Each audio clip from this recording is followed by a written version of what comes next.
Secure your tinfoil hats, buckle down tight, and hold on loosely as we soar over the rocky tops of the La Platas on a rocky mountain high.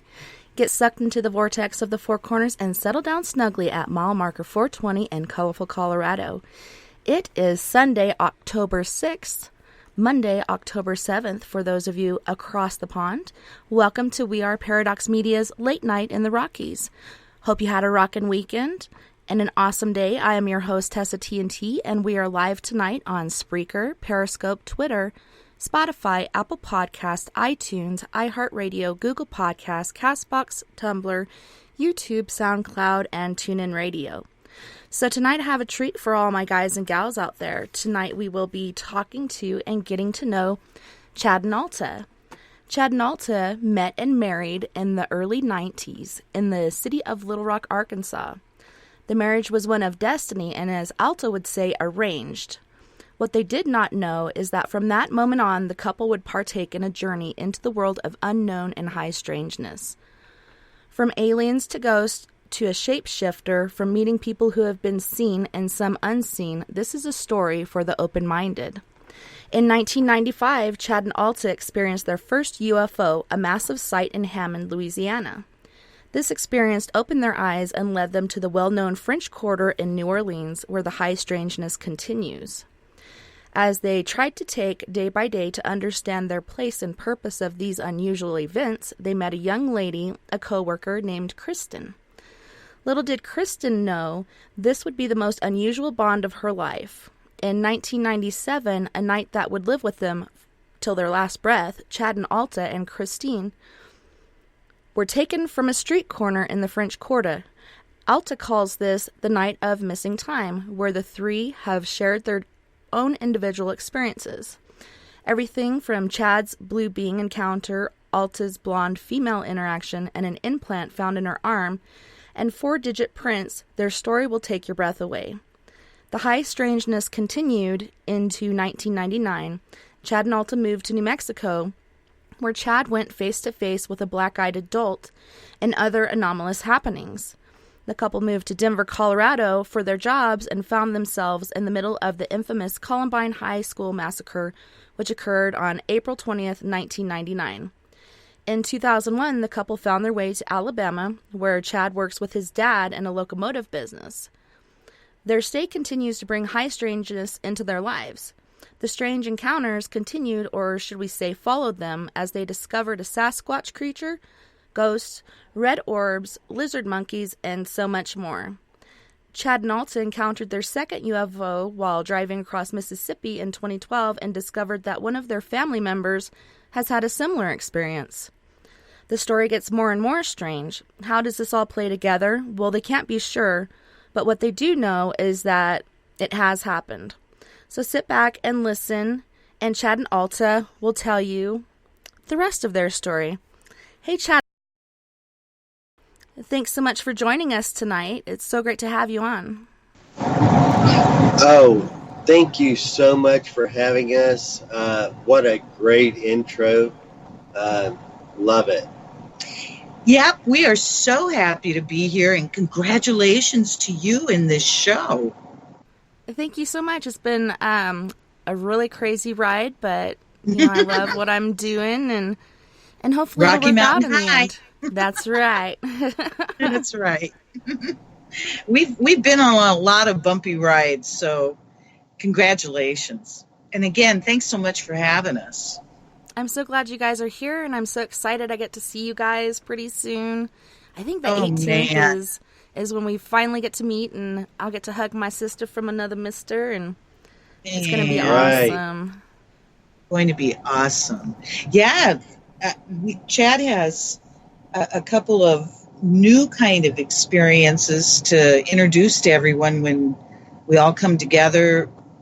One in particular is an apartment in the quarter that is now seems to be known, not just wondered about, but known, right, Chad, by the people who rent the apartment? That The people that live across from us, or live across from where I kind of hang out. They have this Hat Man thing going on right now, so we hope to introduce you to that. And And then there's a pizza restaurant, Louisiana Pizza Kitchen. Louisiana Pizza Kitchen that had a massacre, there's no other way to put it, of employees several years ago. Back in the late 90s. Late 90s. Yeah. Anyhow, Chad has a friend that works there now who is giving Chad a lot of accounts of all kinds of, I mean, really some good, crazy, ghosty encounters and experiences that are taking place there. So, we're looking forward to introducing all of that to you all when you all come to visit. I can't wait. It's going to be awesome. And with this show, I guess I can do it from my phone. So I was going to try to do that on the night we go out. And I think that would be awesome to kind of do a live thing on air. Definitely. I agree there. I really want to take y'all out and show y'all the kind of a little tour kind of slash, the route that we went into. So that would be awesome. I can't wait to see you guys. It's going to be amazing. So, amazing. I love your guys' book. And were you talking about wanting to do a book giveaway this evening on the show as well? Yeah, sure. That would be great. You just you send out the thing and we'll send one out. That'd be awesome.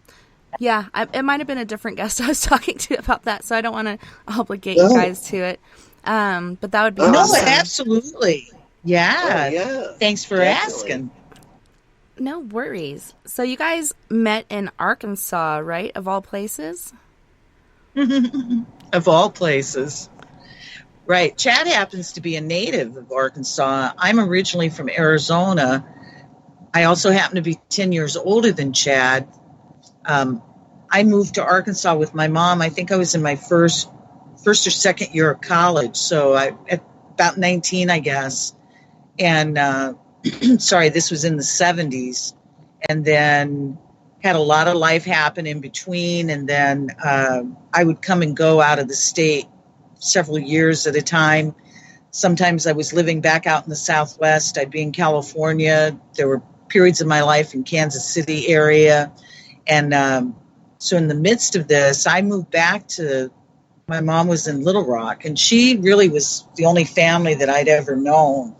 And when I returned home, I was probably about 31 or 32 at the time. I had never been married. I'd had no children, nor did I ever really foresee any of that happening in my world. I'd had a very strange early childhood, lots and lots of mystery, and just couldn't get any answers. And I had a lot of struggle personally. So I just didn't anticipate being really connected to anybody, just kind of on my own search about self. And then all of a sudden on Valentine's Day in 1990, I had returned to Little Rock, and I happened to be out one evening. It was all very strange leading up into this particular evening. I'd had a very strange day. I'd had an even stranger couple of hours prior to me eventually meeting Chad. And again, there's a lot of, my word is high strangeness for everything. That seems to explain everything to me because I can't get answers. So it just stays strange. I think it's so funny that you guys were supposed to meet as a blind date and you decided not to do that. And then you ended up meeting anyways. That's awesome. Well, actually, it wasn't even about, and didn't decide not to. Chad had to work that night. So, yeah, I had to work that night. So I had no choice. Right. So just share, Chad. Yeah. I mean, I had to... Chad got a phone call from a guy I worked with that I barely knew, and the guy he couldn't stand that I didn't have a date on Valentine's Day. And so, trying to shorten the story, all of a sudden this guy decides to make this phone call on my behalf, not with me giving permission, but I was still curious, I have to admit. So, Chad, if you'll share with them that phone call. Yeah, and so yeah, my buddy calls me up and, hey, I got this girl I want you to meet, and I'm like, no, I gotta work. So the next thing I know, I go out afterwards because the place I worked at was nothing but guys, so nobody had dates. So we end up going to this place and playing darts. And I didn't want to play darts, so I went over and played pinball and asked what the female at the bar, which ended up being Alta, to play pinball, and she asked me my name. I'm like, I'm Chad, and she goes, do you know a guy named David? I'm like, yeah. Did he call you today? Yeah. Well, I'm Alta. I'm the person you were supposed to meet. So, yeah, it was kind of It was arranged. Yeah. Both, neither one of, this was not a place I hung out. This was not a place that she hung out. Neither one of us had even been to the place before, and lots of high strangeness on my part that got me to that space, that particular sports bar. And we discovered within 24 hours, just to kind of wind that part of the story down, that his grandfather, who had passed on by the time Chad and I met, the world knew him as George. I understand that's his middle name, but his first name, his birth name, is Alta. Of course, that's my name. And then his last name is Duncan, and that's my mother's name. And so I always try to, get people to expand their minds like we've been forced to do. And I like to mention I don't do numbers. I'm not a numbers girl. If so, I think I could just really go to town with lotteries, and I can't win lotteries. Mm-hmm. So I just don't do numbers. But I always like to add, what are the odds? What are the odds that Chad's grandfather and I would share the same first and essentially last name? And I mean, just arranged. That's the only way I know how to describe it. I haven't been able to find another term that makes any more sense to me. Like predestined or written in the stars. That's lovely. Well, Written in the Stars waited for about 3 months because it scared the stuffing right out of me because I'd already had a lot of mystery. And so intrigued I was at first, and then I got scared inside. And so I became one of those sort of MIA sort of girls, missing in action. He couldn't find me for, essentially right after we met. I had ghosted Chad? There's that term. I never had kids, so thanks. Yeah, that's exactly, I guess, what I did. And 3 months later, it was almost like I had a very bizarre invisible switch go off inside of me saying I had to find Chad, that I had to find him. And again, crazy story. Lots and lots of stuff in between, but essentially I found him 3 months later, long distance. He'd left Little Rock, and he was visiting Louisiana, of all places, temporarily, and I managed to find him. Somebody passed on the phone number. He was visiting his dad, and I made a phone call, and he happened to pick the phone up, and it was just, as they say, destiny. We like that. So we reconnected very shortly after. Once we made that connection, 3 months later, we just decided, let's keep up the good work. So, yeah, that was 29 years ago. That's awesome. So I want to kind of go back to your childhood, and I was reading, you don't remember a lot of it. It kind of comes where you just wake up at this point where you're being militarily tested, and you didn't remember much before that? Right. So I don't have any memory before about the age of 9. And I mean, I just don't have memory. I try to force it, and I've tried all my life, and it's just not there. Sorry. And again, seems to be an awful lot of mystery, and not having family or anybody to, bounce off of. Thanks. And try to get answers from. I've just been left to my own scrambling, trying to do whatever I could do to fill in blanks, and that has not been possible. But what I do know is that around the age of 9, my mom, my stepfather, I believe they came together when I was about 5. We lived in Aurora, Colorado, and we happened to live across from a military hospital called Fitzsimmons Hospital. If I'm not mistaken, it's still in action. It's just been kind of moved about the state. I think, right there where you are in Colorado, I think it's been moved to Colorado Springs. But anyhow, back in the day, and we're talking in the 60s, big military hospital. And so my first memory is being tested in a looked like a lab setting. That's the only way to describe it. Very sanitary. There was a man in front of me sitting at a small table with a little wall division between us, and he was testing me for ESP. Very strange, of course, for anybody to have that kind of a memory, but that was my first memory. And then it seems like I almost feel like I go out again, or I go blank again, because I have no memory of leaving Colorado. But then it seems like within a short amount of time, maybe a year or so, if that long, we relocated to the Midwest. And then I spent about 10 years of my life in the Midwest. And have memory, of course, of that experience. That seems to be when I woke up. And just, again, a lot of bizarreness. My mother claimed that, now my mom has passed on, so I'm only repeating what I've been told, because I certainly have no memory of anything. My mom always claimed, or not always, but she didn't trust a lot of people, and the few that I remember her ever trusting, she claims that a UFO came down out of the sky, and she says it. If I remember correctly, it was daylight. It was during the daytime. She claims she was driving across the desert, and I was about 6 months old. Sounds like we were the only two in the car. This would have been, I'm born in the late 50s. This would have been the period of time she's talking about. She claims that this UFO came down out of the sky and stopped her on the highway or on the road.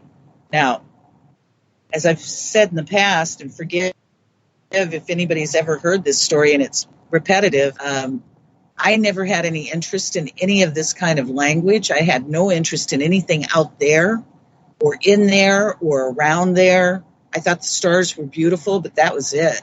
Pretty much for me, that was it. So anytime my mom, that I can remember her ever bringing that subject up, I would try to disappear as quickly as I could out of the room, because I would just be embarrassed, and I thought she was crazy. I knew she wasn't crazy. That's the furthest thing she was, but my rationale was not, this was not language I wanted to hear anything about. Of course, it's all different now for me, but I can't go backwards. And so there's just so much I don't know, with lots and lots of mystery.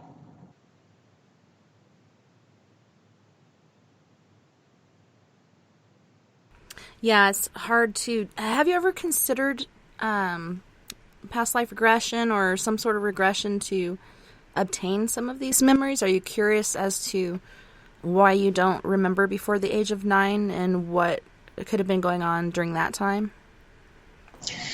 So in my case in particular, I've tried a couple of times. One time I paid way too much money to a very well-known, I don't mention names, individual to do this, because I thought at the time, I'll go to the best. I'll pay what they ask, and I'll get my answers. That did not happen. Not only close, it never happened. And then, and they don't refund you. And then I tried a second time. Somebody came to my home, and with Chad and I had a home at the time in Alabama. And this individual came long distance to my home. And once again, It absolutely did not happen. So I have tried a couple of times. I'm more than open to it, but I'm much more selective now. And I'm not sure if it'll ever be allowed, but I'm certainly open. All I've ever desired is answers. I'm not sure that they're there, but absolutely open to it.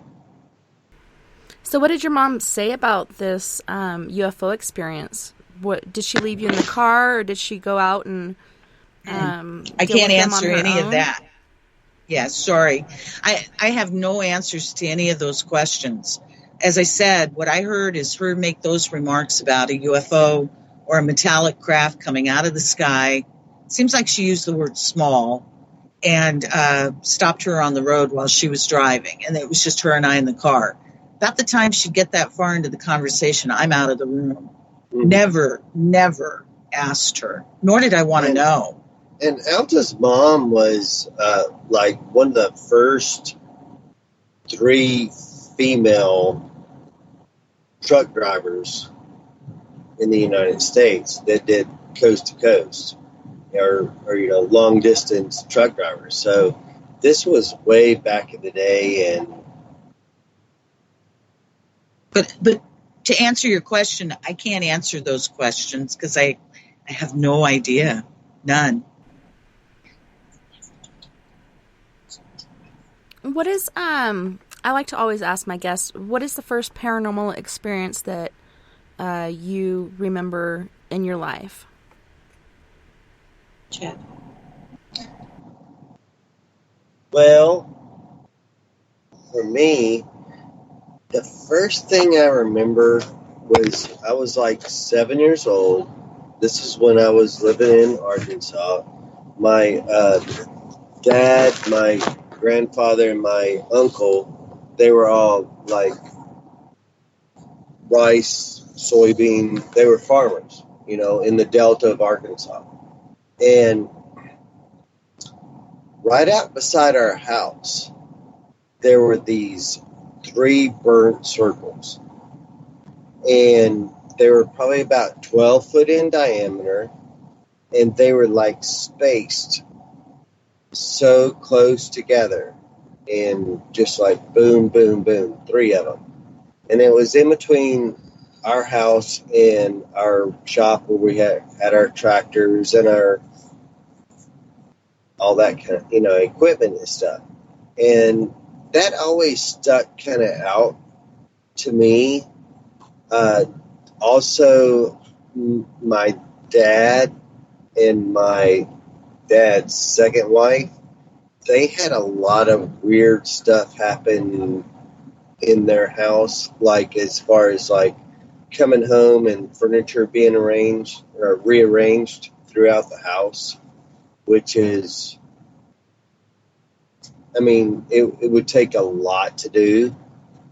So that was kind of, but as far as like growing up and believing in UFOs and all that kind of stuff, I was never, I was always a skeptic and never really, is it real or not, So I wasn't into the paranormal up until I started experiencing it.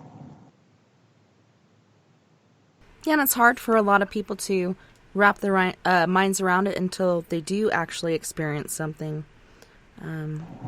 So yeah, that's why a lot of us kind of stay in the paranormal closet. We don't want to feel like we're weirdos or, I had a hard time as a kid having friends because of paranormal experiences and sharing it with people, and then I realized I'm supposed to just keep that stuff to myself. It's terrible, that kind of programming that's done to people. That we've experienced a lot of, I don't know. To me, it's abuse, silent abuse and it's not about, I've never had a sense of anybody thinking that we're lying. Because if they certainly think that, we've not heard that directly. I don't remember ever us really being challenged about making any of it up or creating it. But it is sad. It's difficult to find folks that you can have these conversations with and and it be open conversation and, less all the judgment. That's hard to find. And I certainly in my age range, growing up in the 70s and, the 80s basically, was just, things were just starting to kind of change a little bit. But still, I see a lot, ridicule everywhere. Today even, it's a very difficult path. Yeah, I feel like a lot of the shows and stuff that are out there are opening a lot of people's minds and making people curious. And instead of, like you said, being ridiculed, people are actually wanting to partake in ghost hunts and so on and so forth. But so I'd read, Chad, that you had an experience with a black-eyed man, and was this in New Mexico, and were you guys together during this time, or no? Yes, we were together. This was in 99-ish. 98, 99, yeah. And we had moved away from New Orleans, went out to New Mexico, and ended up in a place called Madrid, or Madrid. Spelled Madrid, but the locals called it Madrid. And there was this like kind of local it was a saloon they still had the hitching post from, the 17, yeah, back in cowboy days, Oh yeah, this was a small village up in the mountains of New Mexico that was straight out of time. Yeah, straight out of time. Right. They filmed vampires out there with Woods, and then another John Travolta did it. So anyway, it's just an old village, and so we go up to the saloon, and there's probably about 8 of us sitting around this big round table at this saloon, and all of a sudden, this guy next to me kind of says something kind of really off color, and I look at him, and it's kind of aiming towards Alta and I. And I kind of look at him, and I look over at him, and like his whole eyeball. There's no white, there's no nothing. His whole eye had changed into blackness. And this guy had been a friend to us. Yeah, we had known him for a month or two. But the idea is that the time that we knew him and all the time that we had spent with him, we were friends. Yeah. Never a crossword, nothing ugly. Yeah. So this is this is bizarre as Chad's telling you it. Old, kind of cool hippie dude, that lived. It's no long-haired hippie dude kind of guy. Mm-hmm. And he looked, and he says this, and I'm like, and it kind of took me off guard because, like I said, Alta said, he was a really cool guy. And I look over at him, and his eyes is just completely black. And I look, and I'm like, wow, okay. So immediately, I just kind of put up a block, like spiritually. And he sat there for another minute or two and walked out and left. Never to see again. Never to see again, right. And then we get home, and I tell Alta, I'm like, oh my God, I've never seen this in my life.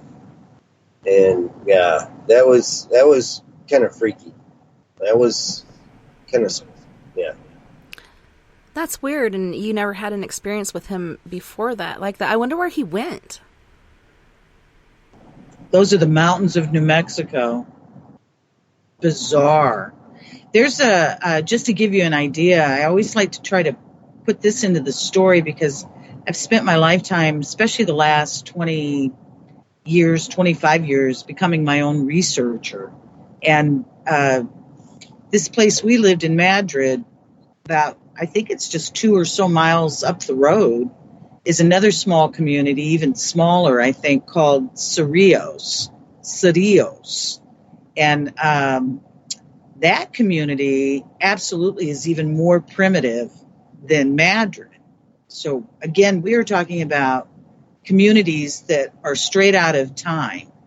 Well, Cerrillos, I discovered years later after we had been there and experienced high strangeness in all form, I discovered there's a guy that the world now knows really well named Andrew Bishago.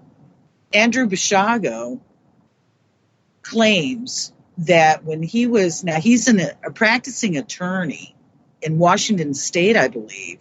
This gentleman ran for president, I think, in 2012. So again, this guy's made a lot of waves out in the world about his claims. And his claims are is that when he was a child, which would have put it in the 60s, I think, he claims that his daddy was very involved in time travel kinds of programs. I don't know all the lingo I do, but just to shorten the story, and Bishago claims that he was a little boy, I don't know, 7, 8, 9 years old, with several other little kids, I think males and females, and he claims that he was time portal, that's my word, that he was jumped, whatever somebody wants to call it, from New Jersey to this place called Cerrillos, New Mexico. Now, again, you have to, be very open, and you have to have spent your life researching like I've done to find those dots and try to connect them. But I'm just little old me that knows no one, basically, and just on my own, and I'm very limited. But it's bizarre. When you ask where did he go, we're talking about a part of the world that there is so much military, there is so much high strangeness, and there's so much paranormal all wrapped up in those areas. So there's who knows? I mean, this dude's eyeballs turned solid black. And this was somebody who had been very friendly to us. Oh, yeah. Opened his home to us. Offered to rent us a place on his land to move to if we were interested. Again, just sharing what we experienced, but we sure don't have any answers, just more mystery. And it's really fascinating if anybody's ever interested in exploring it. Definitely. And I don't know, do you think it was a demonic possession or something alien? What are your feelings on that? Yeah. Yeah.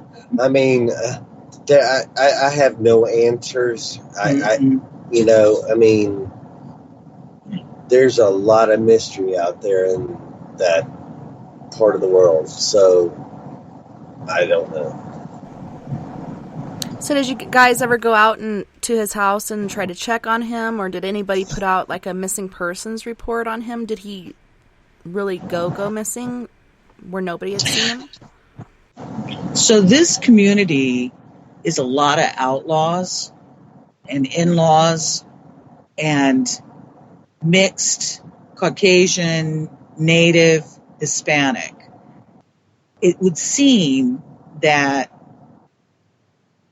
so much seems to have taken place and takes place up in these communities that if you're an outsider like we were doing well.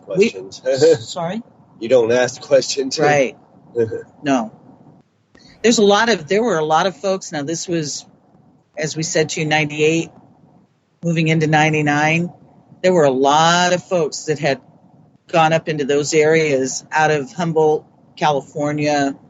There were a lot of growers growing weed up in those areas and extremely dangerous. You just didn't get too nosy. Yeah, for too sure. Curious. But let me just be very honest. Anybody who sits and stares and does that kind of whatever was going on with this individual towards Chad is not somebody I'm interested in finding. Let me be very honest. Right. Did he say anything to him? Or he just stared at him? He just stared at him. Yeah, no, he just stared at me. And then, the eyes changing.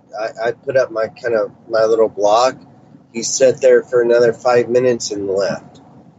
And that was the last time we ever saw him and Had any connection, right? Had any connection.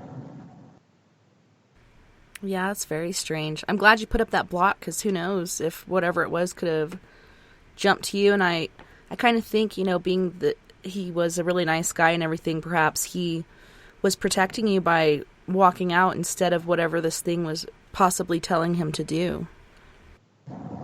Gotta hope so. Really? Well, tell us some more stories about your high strangeness together leading up to when you were Orbducted in the French Quarter. So everything that we just shared with you took place after the Orbduction in the French Quarter. Okay. So if you like, I'm not sure where you'd like to go. We just had something most recently happen, Valentine's of this year. Chad and I have relocated, or we've moved back to the New Orleans area in 2016. We thought it was going to be very temporary, and we're still here. We are anticipating not being here probably much longer than into spring, but so far, again, into our third year, and we just had this experience happen Valentine's, which is interesting because, of course, that's my word, arranged on Valentine's in 1990 originally. But this time around, this experience was, and we've had a lot of scary happen to us, and it's been a very scary journey, as well as fascinating and interesting. And did I mention scary?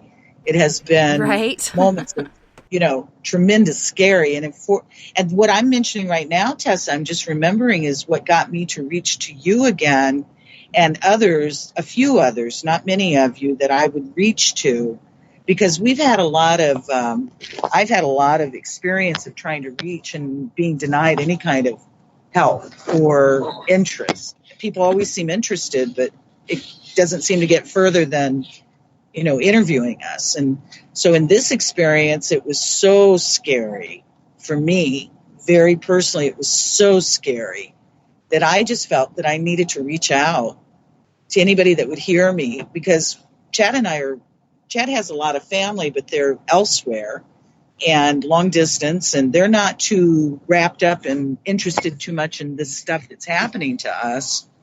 And I have no family left. And so, it's Chad and my pooch, Sydney, my dog. And so, Valentine's this go around was just so frightening that all I could think of is, I want somebody to know that this is happening, and it's happening to us. And I wanted it documented. I wanted it recorded, because you just never know what in the world, and you don't know what's coming, and you don't know when. So, it's just, it's ongoing. That's the one thing. I'm not trying to create stuff. It's just, it seems to be ongoing. But what we were sharing with you was that had all taken place after the Orbduction. How long after you guys met did the Orbduction happen, and did you have experiences before then that you'd like to share with our listeners? So, we got together in 90. Our first real kind of strange experience was 95, as far as like anything out there. And this was in Hammond, Louisiana. We were living there. We had gotten married a year later after, so we got married in 1991, just to interject. Yeah. So in 95, we're in Hammond, Louisiana, and we go out one evening, and it was still pretty light outside. It was like, 6 and, in the evening, and still kind of light. And we come around this corner, into the Hammond area, come around this bend, and up above the trees, or back behind the trees, and we see this craft, and it's huge. I mean, it takes up the sky. Somebody asked me not too long ago if I could compare it to the Superdome. And yes, I passed the Superdome yesterday, and I double checked, and I'm looking at the Superdome, and I'm like, it's got to be it. And again, it depends on how, because I don't know how low to the ground it was. I don't know how high it was, but it was at least Superdome size. Huge. Now, it wasn't round. It was more of like a rectangle, but one end not as wide as the other end, moving very slow, if at all. It had 2 or 3 lights in the front, 3 or 4 lights in the back. And Alta and I are, I'm driving. It's on the right-hand side of the road. We both look up at it. She looks at me. I look at her like, okay, you're seeing what I'm seeing. We never said anything to each other. There's no reaction on anybody else in the street. There were other people driving and stuff. We went on to dinner. We never talked about it. I looked back up a little bit. I look up at it, and I'm like, I couldn't believe how big it was. And my thought was, okay, I'm not going to look at it. I'm not going to pretend, or I'm going to pretend I didn't see that, because if they know that I saw them kind of thing, it was really weird.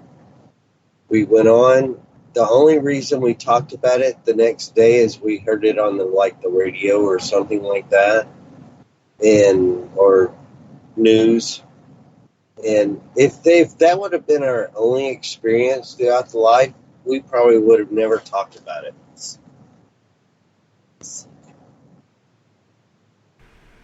Well, and it's awesome that other people were singing it. It kind of makes you feel a little bit better about talking about it. Other people are experiencing it as well. And it was over a Walmart? Yeah, it was like over a big super-sized kind of Walmart kind of thing. And it was bigger than the Walmart. It was bigger than... like I said, somebody asked me... it's way up in the sky. It's not hovering over the Walmart. Yeah, it's below cloud level, but... It's way up there, but it's so massive that, my brain exploded. I went into shock. Yeah. In my case, I went into shock. That's the only thing I can make sense out of, because I saw and then I turned my head away instantly and I refused to look back at it. Now, again, this is behavior that's very different than who I am and what I understand now. This is what we were experiencing then.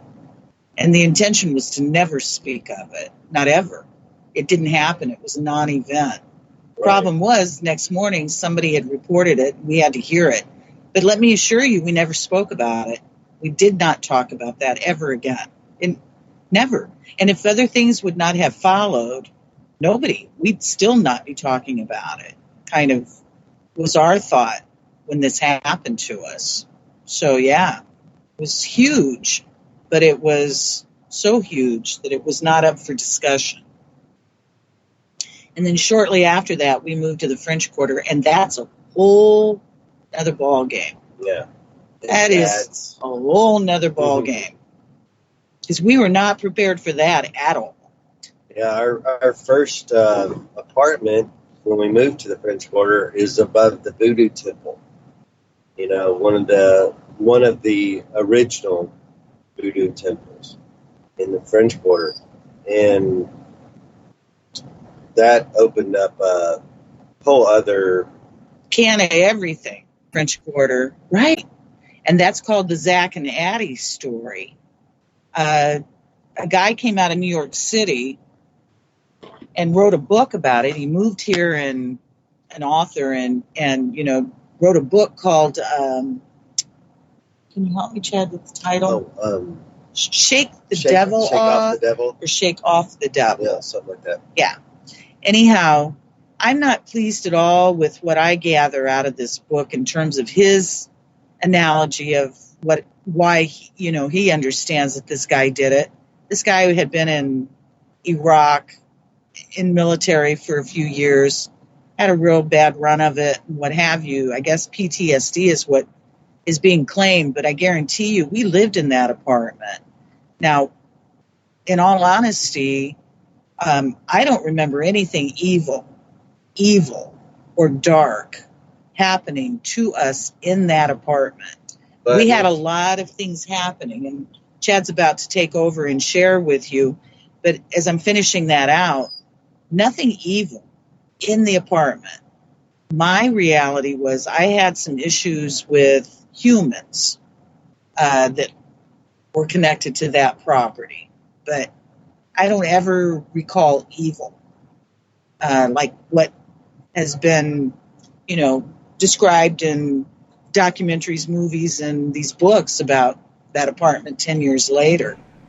Yeah, I remember seeing, I'm not sure if it was a paranormal episode or whatnot about that happening, and that was pretty insane, to say the least. Very sad. Paranormal Lockdown, I believe, is, and it was the dude that used to be with Nick. Zach. Yeah, Nick. Right. Yeah. Right. Nick, and maybe her name's Katrina. Yes. I don't know because I don't study this stuff enough anymore. But if I'm not mistaken, it was them that were spent the night up in there, and it was that place. And we had some really crazy stuff happen. Lots of different kinds of stuff. I think that a weaker, I don't know, what do you want to call it? I don't know what you're saying. Somebody that's, a little more weak spiritually or physically, mentally, could actually go and have something take them over there, because it's just a very strange energy there. So what sort of experiences did you guys have in that apartment?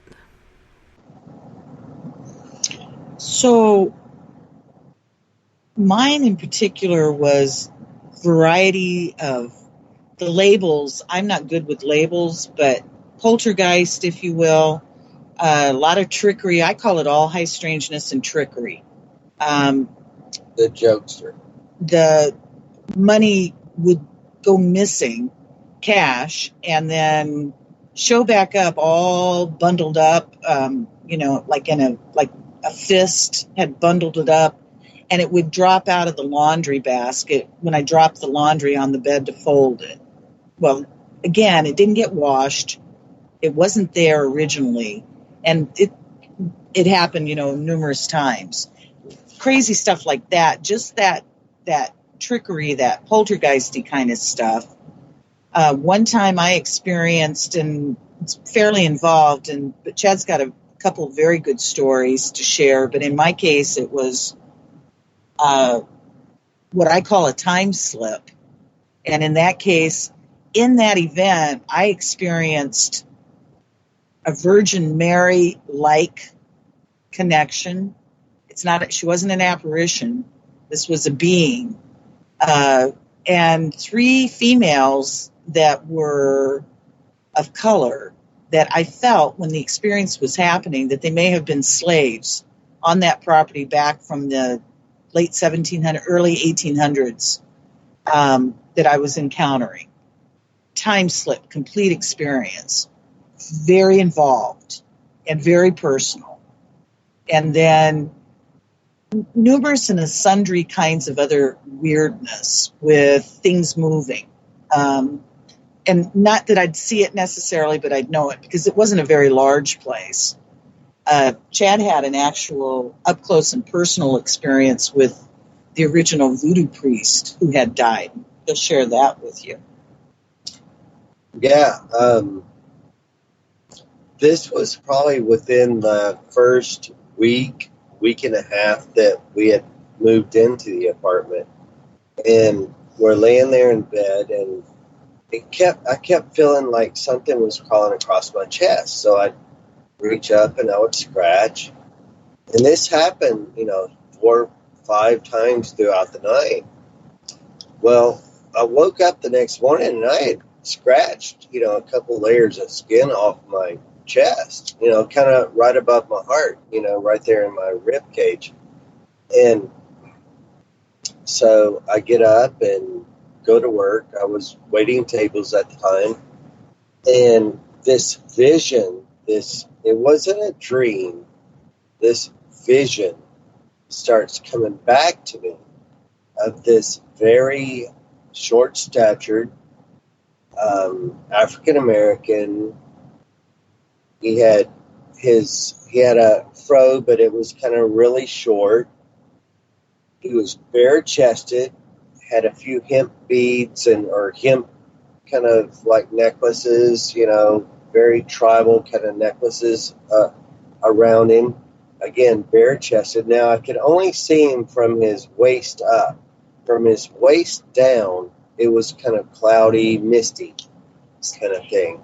He's laying horizontal above the bed, and he would take his finger on his right hand, and he would kind of tickle me right there on my chest. And I would go up and scratch, and he would pull away. Now, again, I'm thinking it was a bug on me. Well, if it was a bug, it would have been in different places. It wouldn't just be in this one part of my chest. So I get home, and I get home from my shift, and I'm like, and Alta being Native American, she was still at work. So first thing I do is grab her abalone shell with the sage and the sweetgrass and everything, and her hawk feather, and I'm like, I get it going.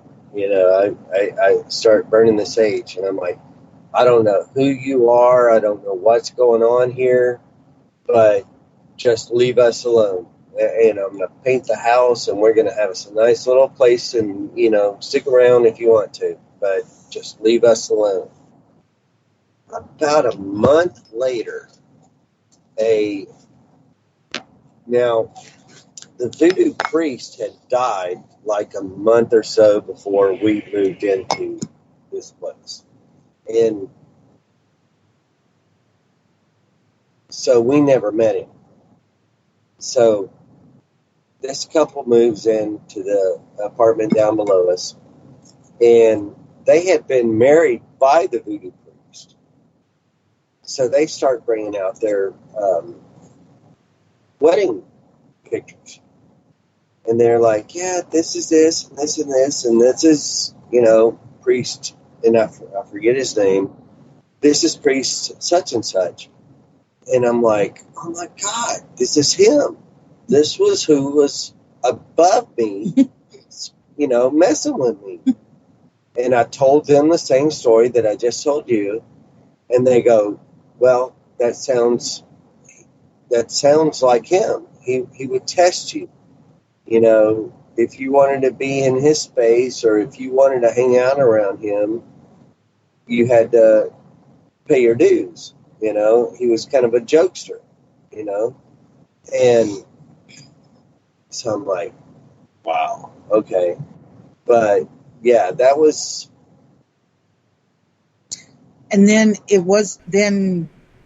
I'm not sure how long we'd lived there. For some time, we had, once again, we're laying in bed. It's in the, late in the evening, and I smelled smoke. And that's not something you ever want to smell anywhere, but particularly living in the French Quarter because everything's attached and it's all very old. And so I get Chad's attention. I wake him up. He's pretty sure I'm dreaming and pretty much convinces himself and myself to go back to sleep. Strangely enough, I don't sleep well, but I started drifting back to sleep again. And then all of a sudden, not only do I smell the smoke, but now I see smoke coming in our bedroom. And I don't have to say much to him. We're up and flying out of the apartment. We're on the upstairs. We go down the downstairs, out into the courtyard in the backyard. It's a large courtyard. The priestess lives in a private compound or a private apartment on one side of the courtyard. There's a dude that lives next to us in an apartment right next to us above the temple. And then the voodoo temple's below. Well, on the other side of the courtyard is small efficiency apartments that were the original slave quarters back in the day. So we're yelling fire, getting everyone's attention. Everybody's running out into the courtyard. And then this part I just find hysterical. There's, without exaggeration, 10, I think, is a low number, 10 to 15 big old beefy firemen show up at this place. Now, that temple is tiny. It's very small, but it is full of smoke. You see smoke billowing out of the temple doors into the courtyard. So I'll have Chad pick the story up from there. We're all standing in the courtyard just watching this insanity. Yeah, I mean, it was so crazy how fast the fire department got there. And how much smoke is billowing. I mean, there's this smoke coming out. And we go into the temple, and there is no fire. There's no fire. You cannot see anything. But you see the smoke. Right. So, now, of course, she has her, the priestess. Yeah, the priestess, she's got her altars and different things. And this was, like, right around the time of her and her husband's wedding anniversary. So she's got this one altar that's dedicated to them. And we're looking and we're looking and we're looking. And finally, I don't know if it was me or one of the other firemen or whatever, we see one of the little broken jars of the candle. And it traveled up and around the altar, up the wall. How it made this much smoke, I have no idea. Right. It's just bizarre. Because there wasn't enough to make that much smoke. It travels up the wall a little bit, and it stops right at the pictures of the saints. And then right above that is her wedding dress and his suit that he had worn for their wedding. If it would have caught her wedding dress, oh my God, yeah, then we would have had a fire. But yeah, it was. So the firemen got gone fast, didn't they? They'd had figured enough, out seen what it enough. was. The fire was out. They were gone. They asked her, would you consider, because they can't tell her to put out the fires because it's her religion, but they asked her, can you put out the candles for the night? And she says yes, and they turned on their heels and like, okay, it's time to go home. But now I'm experiencing out in the courtyard, because I stay out there with all the rest of the residents, and what we're experiencing out there, to me, is right, just as weird. And what it is all of a sudden above us, because we've got open sky above the courtyard. Now, this is late at night. It's a clear night. Weather is good. But all of a sudden, we got lightning strikes, what seemed like lightning strikes, just above our heads. And it's so creepy because it was like, as I've described before, and as I'm remembering it, it was like being on a movie set. And you hear a director or whatever say, lightning. Cue the lightning. Whatever. It was so bizarre because it was located above us. And then I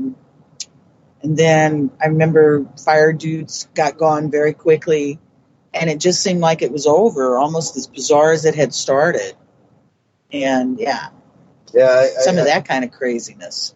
Alta, where Alta works, is just right around the corner from the French Quarter Fire Department.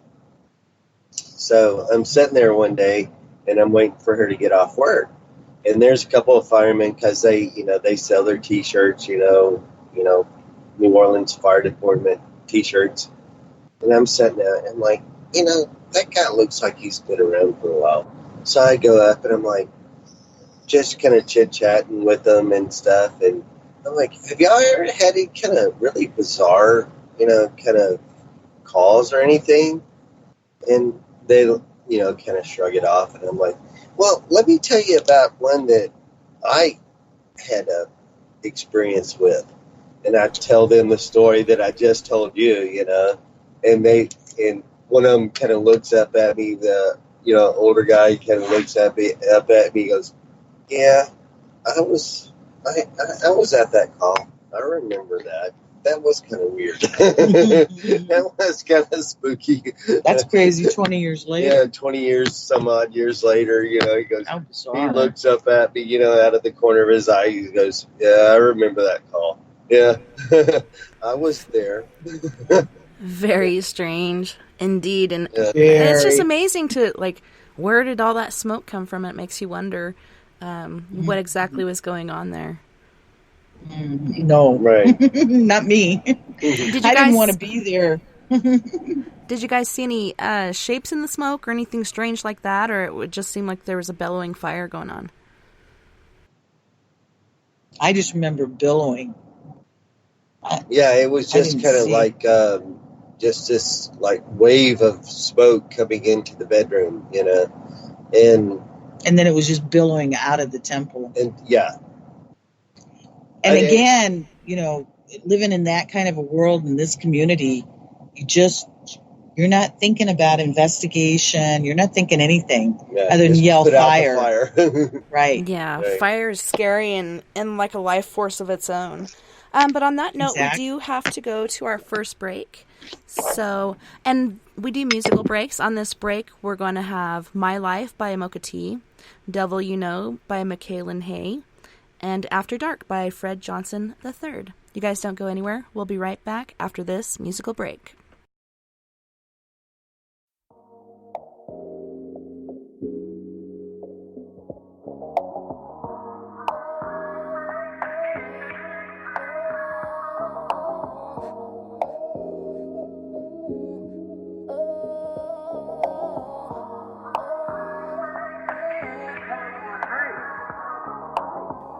Life, the quality or state of being alive, a living organism, and I am Mocha T, let's get it. My life, the sugar, honey, iced tea. They wonder why I smile so gracefully, and wonder why I like blue when I'm lactose. 10 toes, 10 fingers, nigga, 10 hoes. Flow dope, whip it, microwave and stove was broke. Broke days, broke weeks, even broke months. A rich don't have them going crazy. Lettuce and mac and cheese got them going crazy. Irregular, abnormal, and unusual. So unusual, I got shot for being beautiful. You can tell me love, you so gorgeous, but yet got a gun pointing to my forehead. Yolk head, break bread, yeah, we gon' feast. Remember the cold nights we had nothing to eat. Southern Belle raising hell, area near you. I'm hungry and leaving no proof. My life, my life, my life.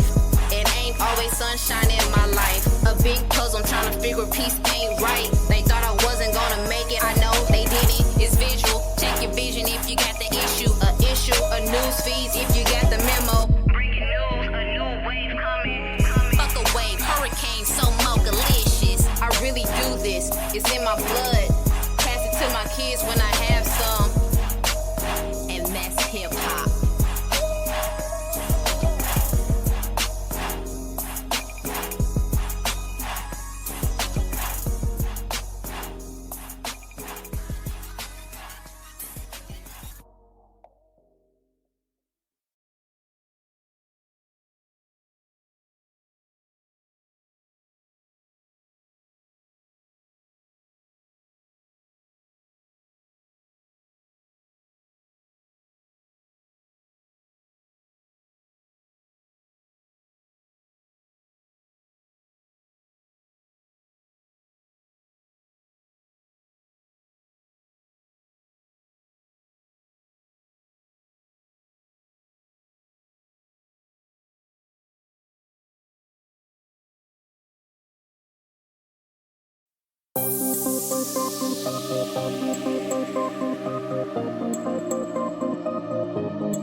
Better the devil, you know.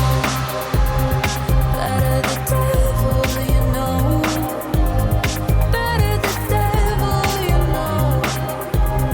Better the devil, you know.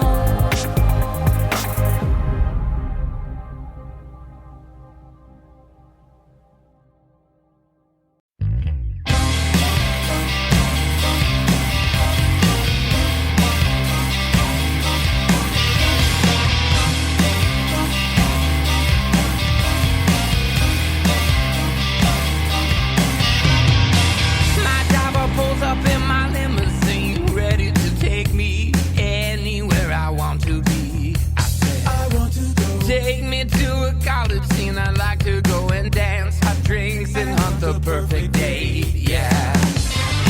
Living at the dark, I search lonely streets to find hidden shadows in the dark. It doesn't matter what I say. Secret homicides arranged in a series of pursuits. No matter what I say, after dark, I gave her base because she had the range. I knew she was the one that never could go home again. Plastic lights by limo seats. I don't know why I can't control this urge to hurt again. Yeah. Living at the dark, I search lonely streets to find hidden shadows in the dark. It doesn't matter what I say. Chasing the sky, murder forever after. No matter what I say, after dark. Really ran to forgiveness me. Hiding place with days of December. Concerning works or meshed in romance.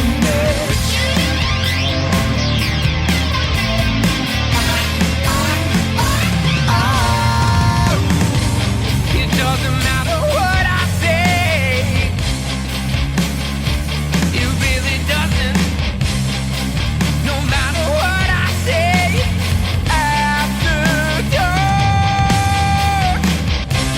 It doesn't matter what I say. Secret homicides arranged in a series of pursuits. No matter what I say. Shades in the sky, murder forever after. It doesn't matter what I say. Brooding fatal, lacking the hint of conscience. No matter what I say, after dark.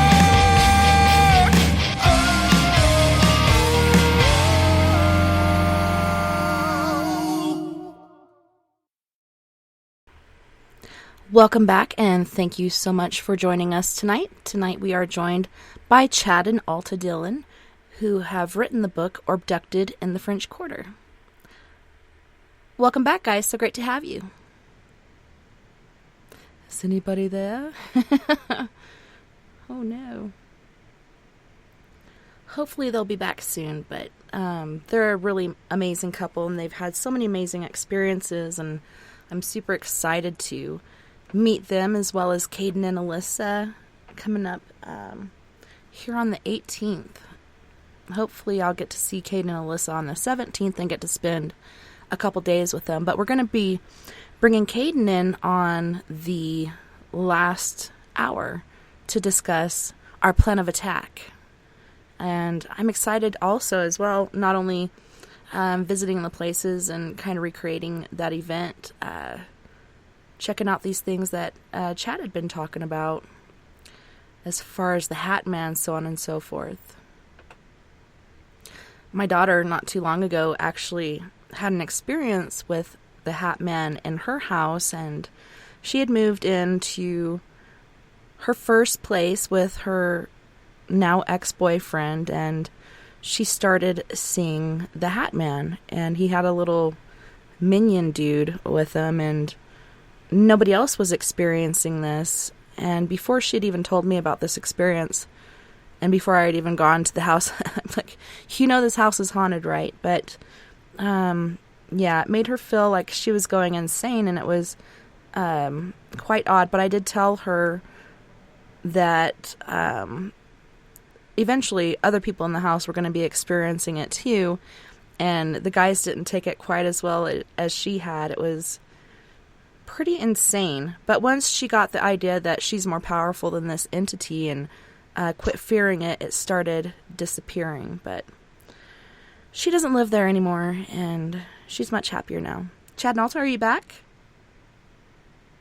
Yes, we are here, and I'm sorry that we weren't back. We apparently can't count time very well. I told you I'm not good with numbers.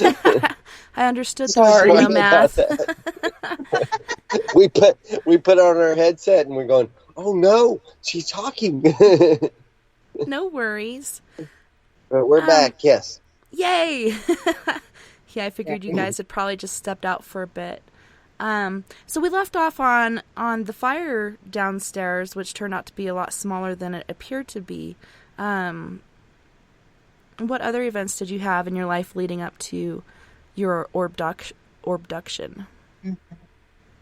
So I don't want to be there any longer. I don't want to live in that apartment. I don't want to be on those grounds any longer. And it was becoming apparent that not only my desire not to want to live there any longer, it just was time for us to move. And we had worked very hard making a way for we were not prepared, as I said originally, when we moved to New Orleans, to the Quarter in particular.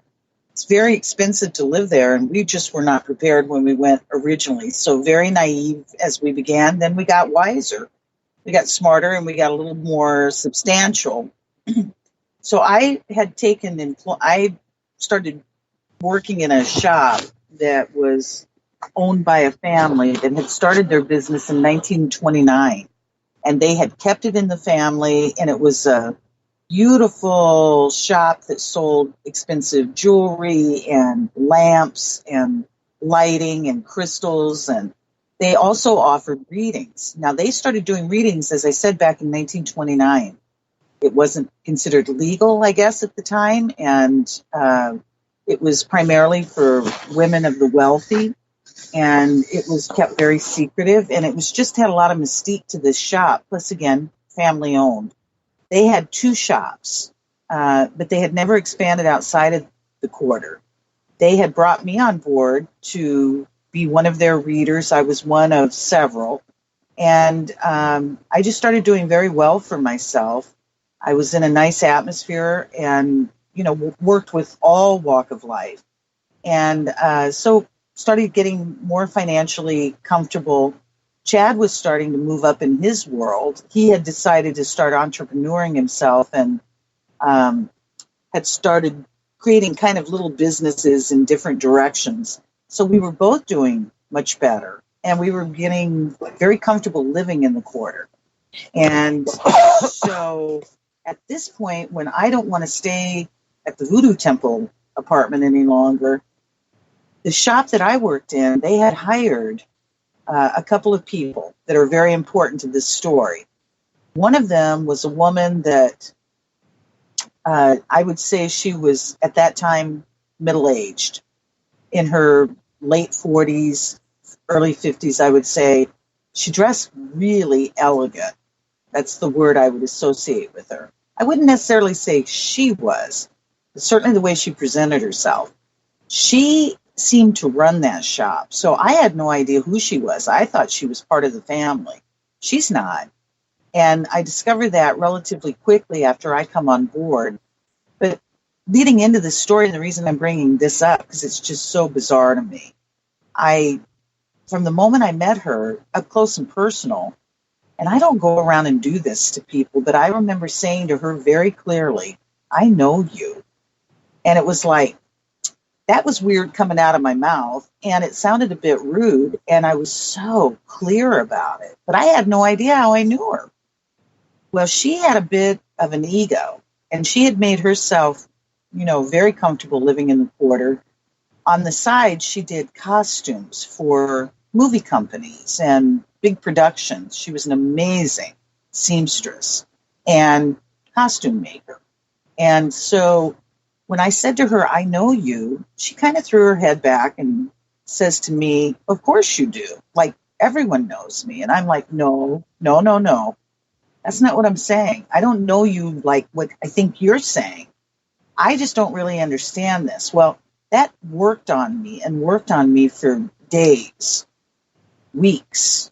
And then finally, we get around to having a little more understanding of our past, her and I, our history. And what I discovered is, well, let me back up. Before Chad and I moved to Louisiana, we were living in the mountains of Virginia. Chad's mother and grandmother and her family lived up in that area. So we had gone there and just decided, let's try it. And we're close to family and we can be helpful and so on. So we tried. And then my mother had moved to Louisiana. So Mom contacts us and says, would you like to come here? And we were very interested. And I'm a mama's girl. And Chad loved my mom. She felt the same way. So that's what originally brought us here when we had our Hammond experience, the big UFO, our original. Okay, so that place we lived in Virginia, I think it had the population of 2. I'm kidding, but it was small. And a mountain community. Money, there was a lot of antique shops and lots of folks up there with a lot of money, old money, but it was a small community. Okay, and it's about 3 hours outside of Washington, D.C., tucked away up in those mountains. This woman, I find out, that's where she lived originally. Now, she left there 7 years prior to us moving there. So there's no way. We never saw each other there. We had no connection there. And yet, she's coming out of this teeny tiny community that Chad and I moved from. So again, whatever that was, I don't know how to explain it. Coincidental? Okay, I'll go with that. But then I discover she's pretty much what's the word, Chad? She was the manager of apartments, a building. Yeah, and she's sublet. Thanks, that's that word. She's sublet. Yeah. So this place, this is upscale, and it's just a couple blocks away from our shop, and it was magnificent. In between Royal and Toulouse. I mean, we looked one way and we could see Bourbon and Royal, and the other way we would, look down and see the river, And so the point is that this particular area is very expensive. It's very expensive to rent and certainly to own. And she sublet this place. The man that owned the place is a veterinarian who pretty much gave her the run of the roost. She could live there and then rent to whoever she chose. Well, that was perfect. She decided she took an interest in us, and we were grateful because next thing I know, she's arranged for us to move into her apartment, and she's going to take the apartment on the top of the building. So this is just perfect. It's one of these kinds of apartments you see on television anytime you see anything about the French Quarter, with the balconies and just these beautiful sculpted, kind of landscaped fronts. Well, that's what we moved into. Before we actually get moved in, she's not moved out. And so she's single, we offer to help so that we can kind of get her moved along and we can get moved in. Now, the real craziness of all of this, it's all crazy. It's taking me too long to get this said.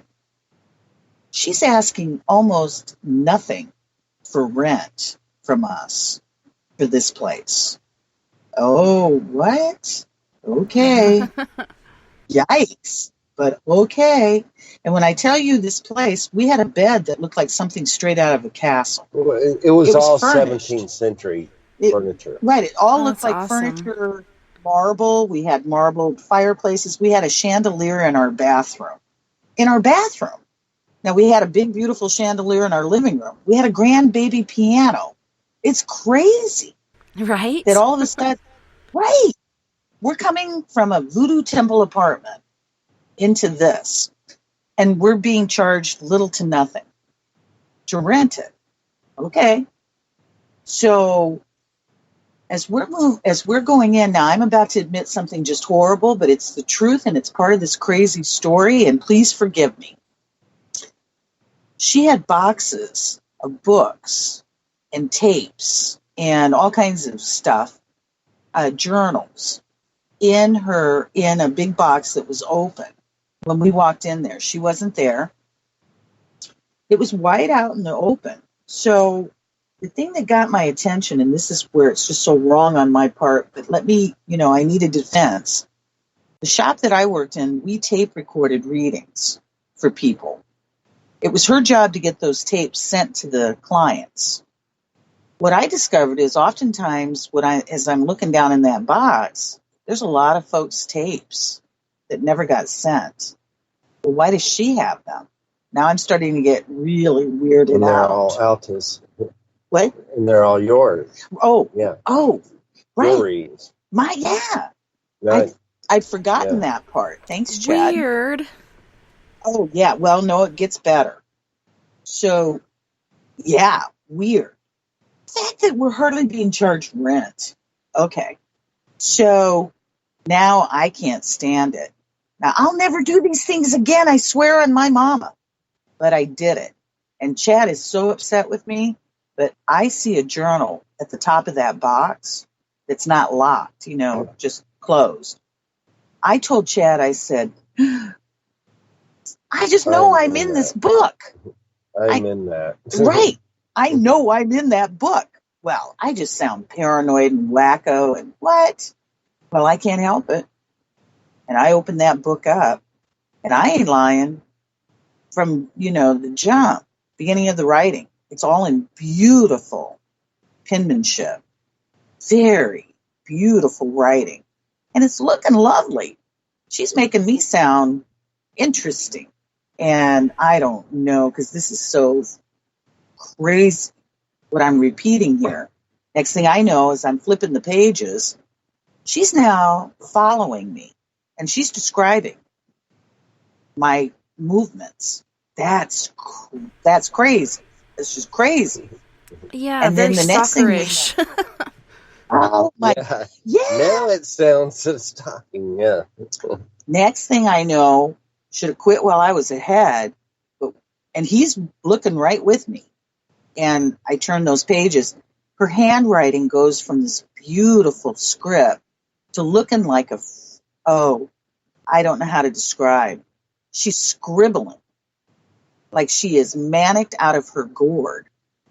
And now I can't understand. Now we don't understand what she's writing.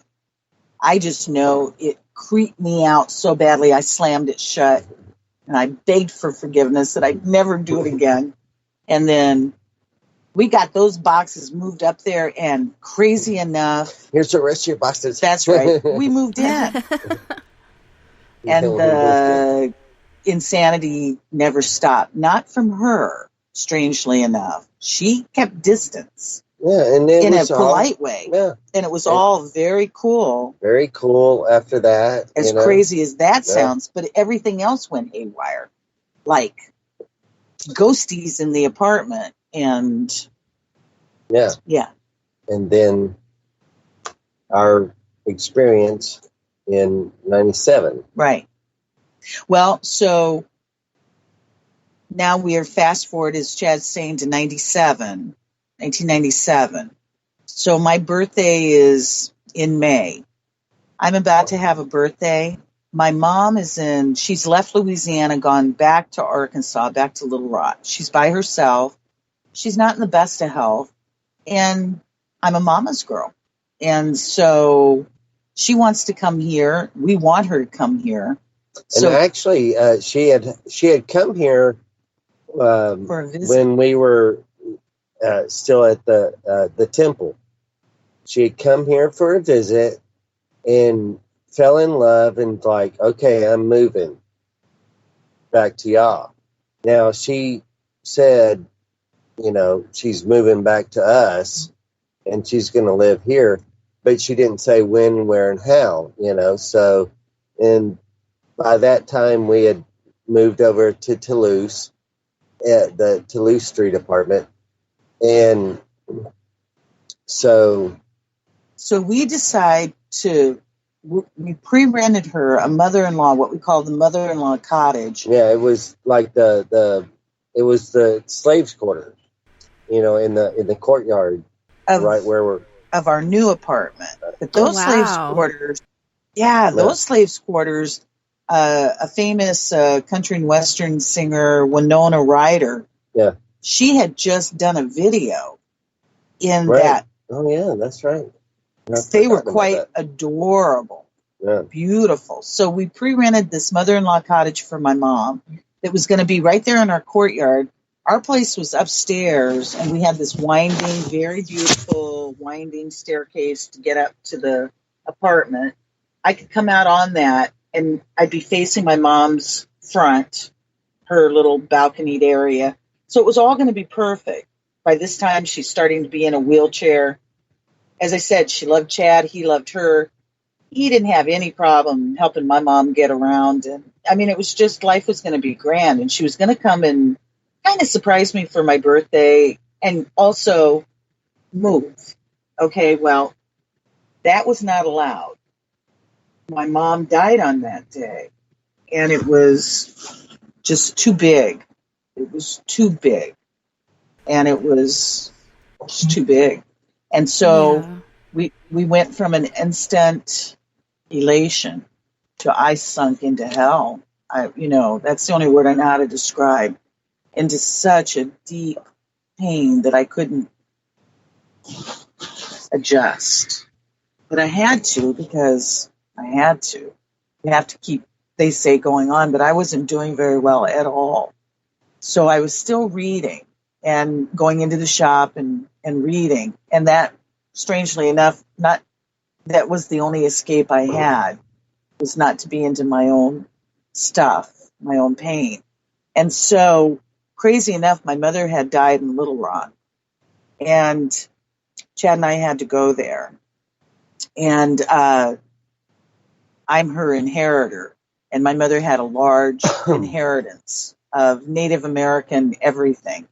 And all kinds of, my mom was a lapidarian. She made jewelry, all kinds of everything. And and let me also add, a large gun collection. Mm-hmm. Well, that's hysterical. I don't even know how to hold one properly. I shouldn't probably say that publicly, but that's never been my forte. Needless to say, thank goodness Chad does. And, he knows how to do those things. But I end up with this large gun collection. And so the one thing that I had decided, of course, we were going to sell most, if not whatever, all that we needed to and could. But the one thing I was planning to never get rid of was my mom's telephone, because she had tried to use it to get help when she died. And so I just wasn't going to give it up. We bring the phone home to our apartment, and we, try to use that phone. Well, let me just say this. That phone was alive. No question about it. I don't know how. Please help me with this, Chad. It would ring. We would pick it up, and they weren't talking to us. It was like conversations in Portugal or something. Languages we've never heard of. You would pick it up to call somebody, and there would be conversations on the phone already going on. Wow. Yeah. We called the phone company. like, hey, this is going on. This is going on. They come out she and freaked out. they come out Oh, and they yeah, go they through come the out. apartment and they see there's nothing wrong. Nothing Everything's just wrong. fine. And so then finally, did the phone ring without plugged in? Undone? No. Oh, okay. So finally I called the company. Yeah. I get the lady, this very nice New Orleans Southern lady, and I explained to her what I can explain to her. Help. What else can we do? And she pretty much, real short, sweet, and real direct. Well, honey, did you ever think it was haunted? I'm like, who says that to somebody? Only in New Orleans. Oh, right, only in New Orleans. And I'm like, oh my God. I get off the phone with her and I tell Chad, that phone's got to go. Yeah, we unplugged the phone. It's got to go. Never had any more problems. Yeah. I took care of that little issue. My buddy loved Alta's mom. He had met her when she came down. They become very close. Yeah. They had. He wanted that haunted phone. He's like, I'll buy it from you. I'll buy it from That's you. right. Because we were just going to talk.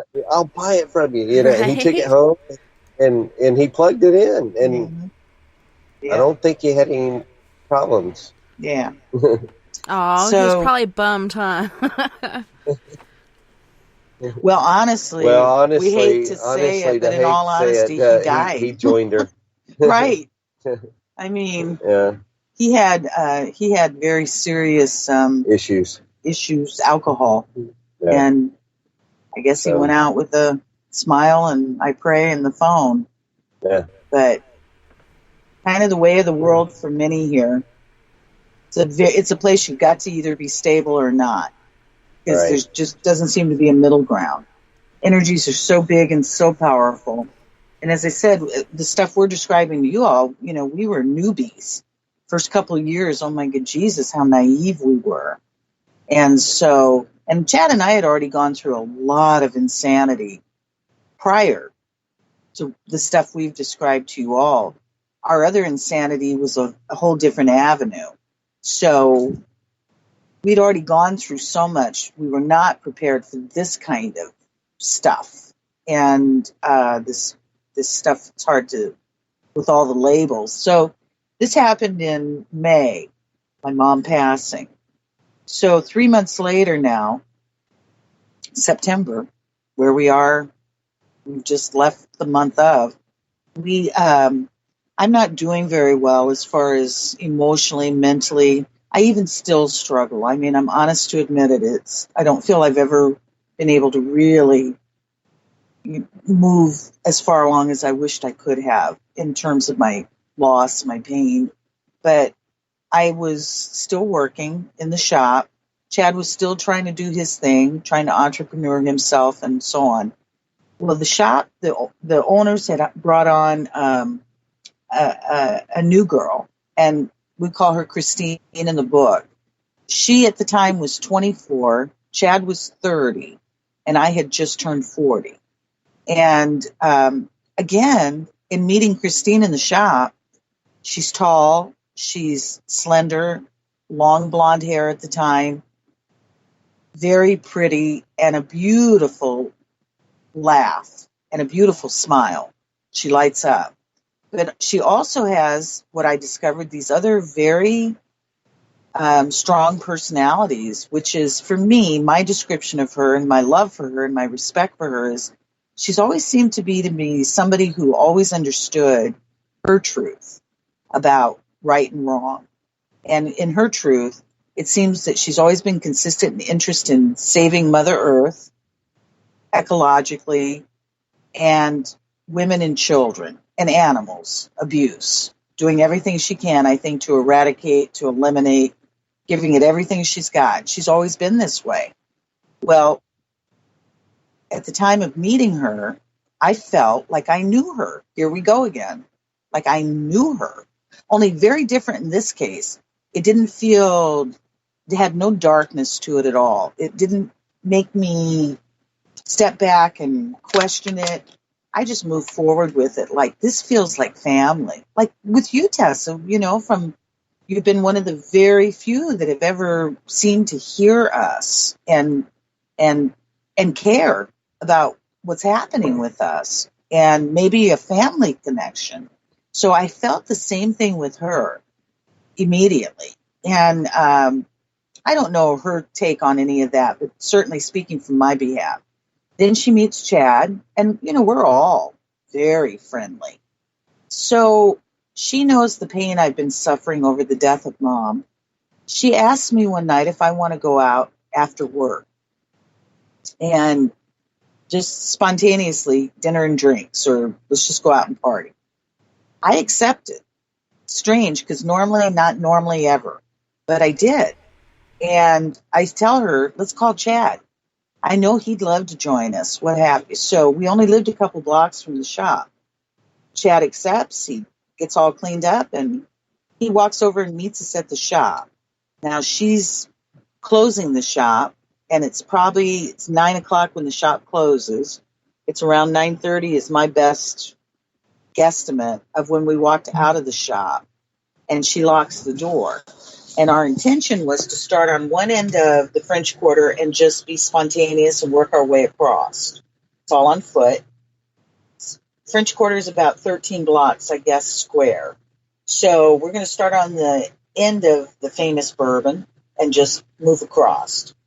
So we began our night. When we stepped out of the shop, one of the first things, again, weird behavior on my part, because it's just not stuff I go around normally saying, the kind of language. Even though I'm in the business of reading folks, I don't go around normally using strange language. And when we stepped out of the shop, I remember making some kind of statement like, the energy is weird. It feels weird out here, like something's off. Well, I remember both them acknowledging it, which was even weirder that they did.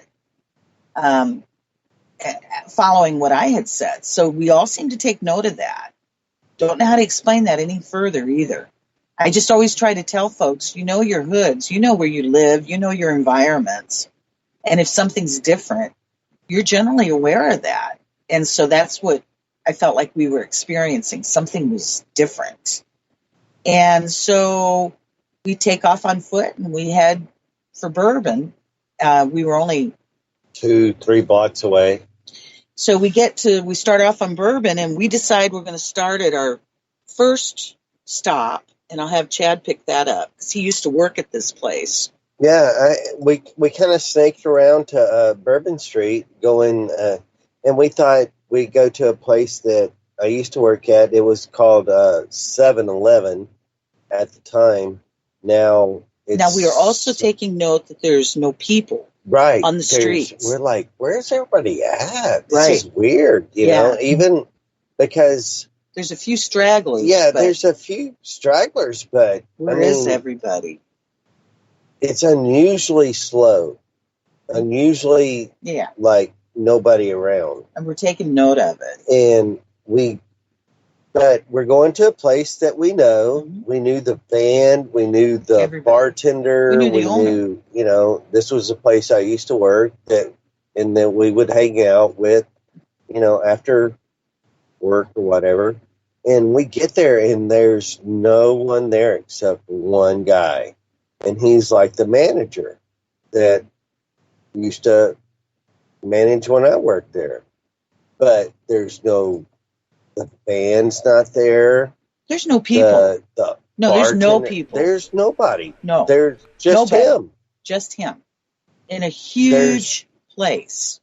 I mean, this is a bar downstairs, a bar upstairs, and a courtyard restaurant. Mm-hmm.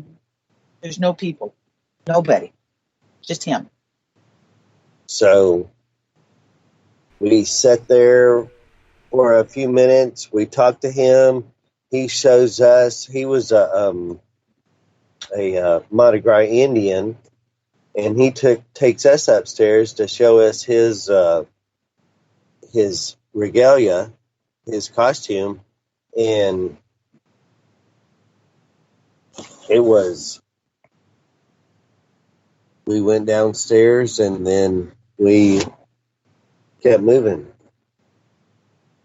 So the weirdness on top of all that is we knew this guy a couple of years. If you don't know the Mardi Gras Indians, they happen to be black folk that wear very bright, colorful, elaborate regalia, kind of Yes. adopted from It's Native very American beautiful. world. Oh, yeah. Right. Well, what's interesting is, because you know it, we didn't. We did not know that he was a Mardi Gras Indian. That's creepy. I'm mixed Indian. He'd met my mother. My mother was considered a native elder when she was here. People knew this about her. So it was just bizarre, because on that creepy night, he wants to take us upstairs and show us his regalia. Okay, whoa. Now, I'm in such darkness over my death of Mom.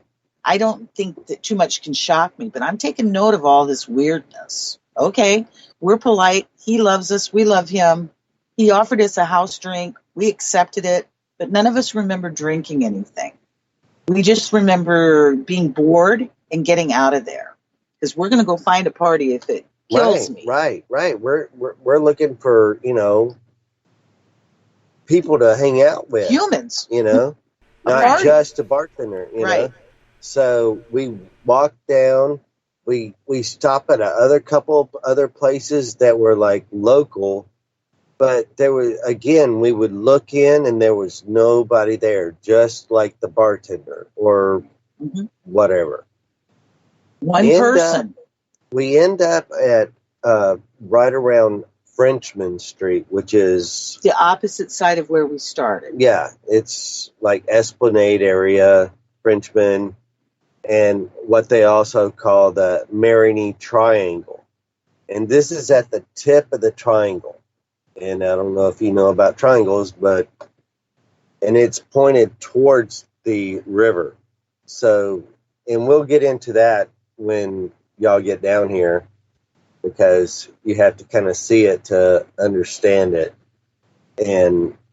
But we get there, we stop at a place called Dragon's Den. And this was a place that, again, we knew the bands, we knew the people that ran it and stuff. We go up into the den, and they wanted like cover charge. We had never, I tip bands, and we always take care of that stuff, but we were like, we're not going to pay a $5 cover charge. So we kind of just went back down the stairs and went around, end up at a place called Checkpoint Charlie's.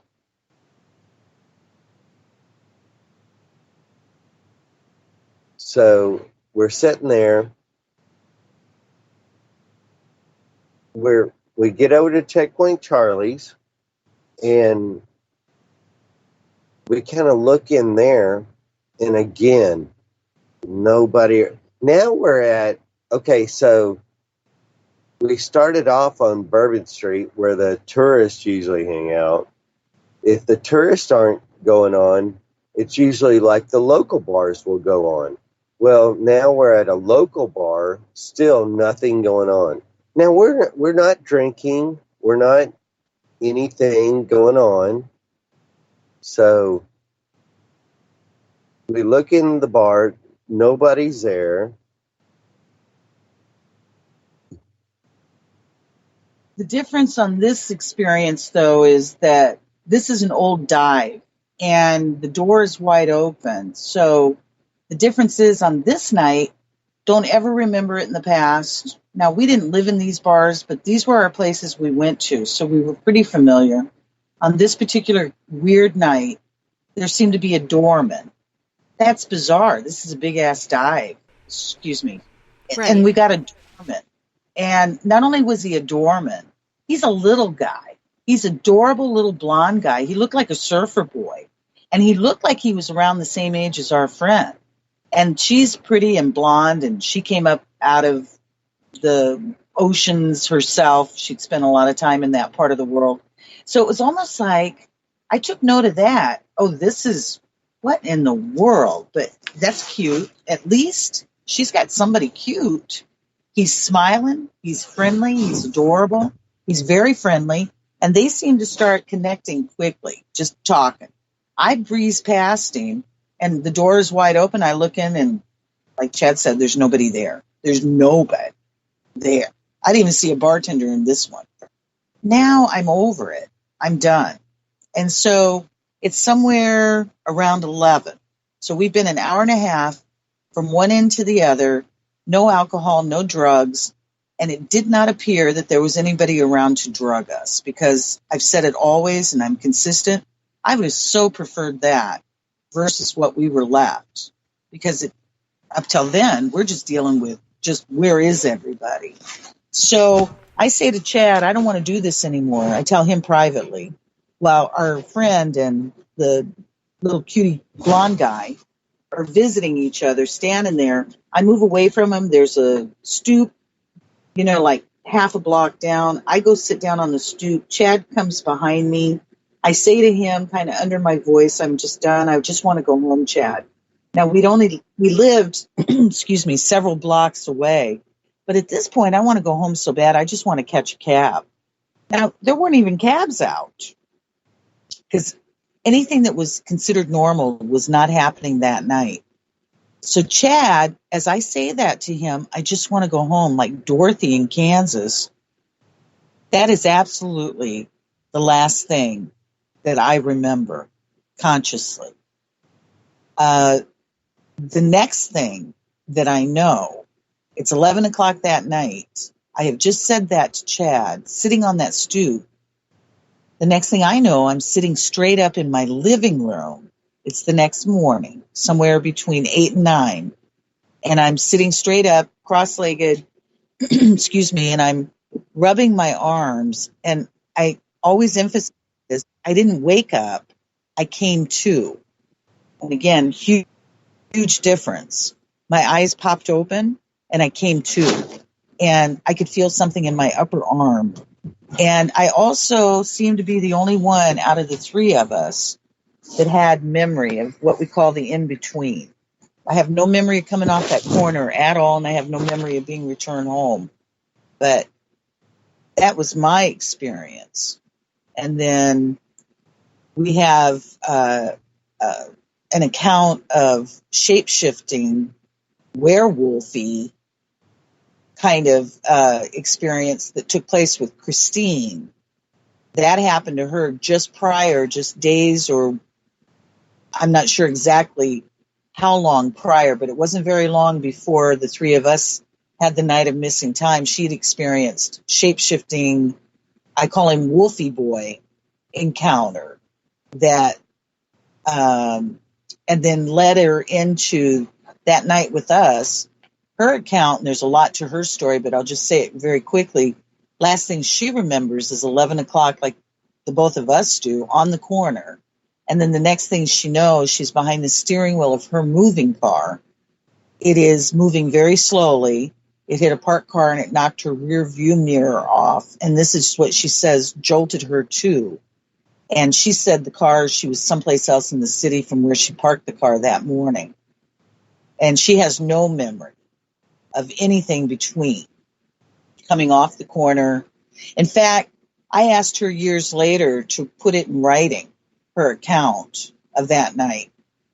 And because my intention always, I never imagined a book necessarily, but my intention always was to try to find others and to try to find help, whatever that meant. So I asked her if she'd put her account in writing. And it's interesting because she makes it very clear that she's given us permission to speak on her behalf. We chose to change her name, for the purpose of the book. But in her account, and she's very clear how unclear she is. She has much less memory of that night, of the hour and a half that we remember very well. She doesn't. So she's very foggy, it would seem, almost from the beginning. And then Chad had regression done years later, and he has a full-blown story that's very different than mine and very different than hers about that night.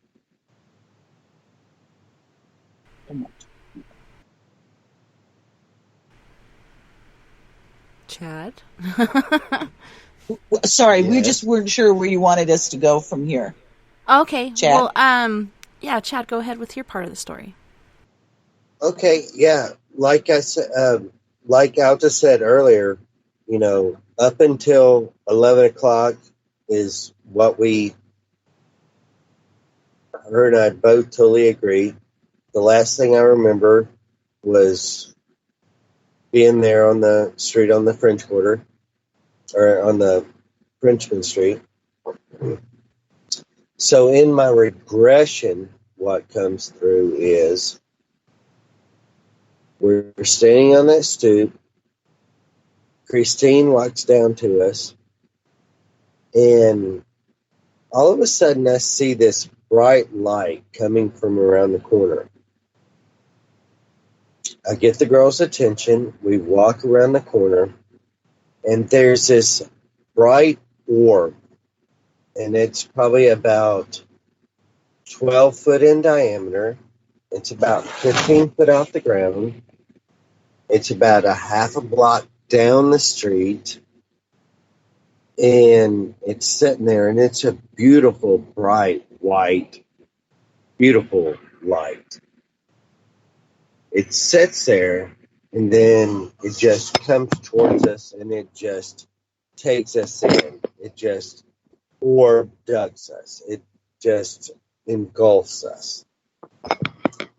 So my next memory is I'm walking down this corridor.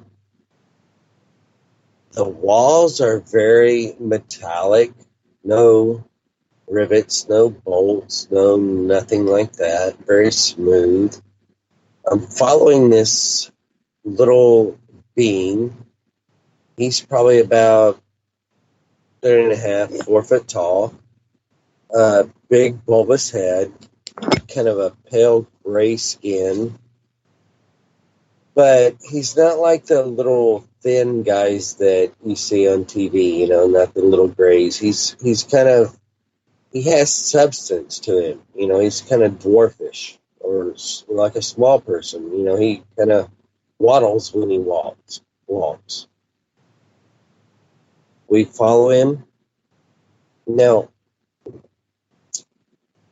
to my left, I could see a tall blonde female walking beside me. I never remember looking over to see to.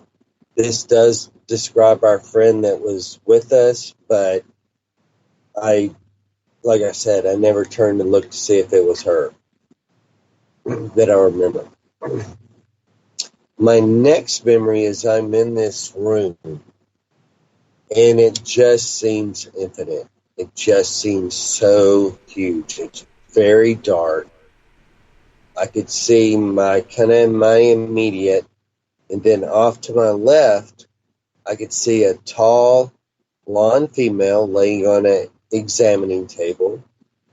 There were 3 beings around her, one on each, one to her left, one to her right, and then one, behind her head. They were very tall, 7, 8 foot tall, kind of praying mantis-y, buggy looking. They wore long cloaks, kind of like a Grim Reaper without the hoodie, no hood. These. The person on the table never seemed to be in distress or anything like that. I refocused my attention back to my immediate. I look over to my right, and I see this little blue being. Now, this blue being, his blueness was just so beautiful. I mean, it was very vibrant.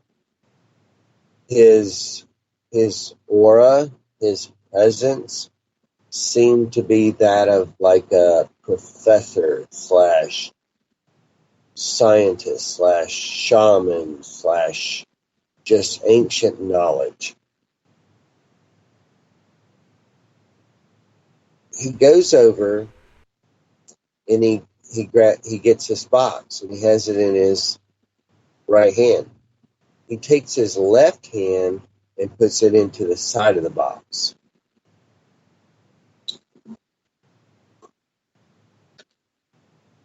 When he pulls his hand out, there's this like substance that's kind of free floating above his hand, a couple of inches above his hand.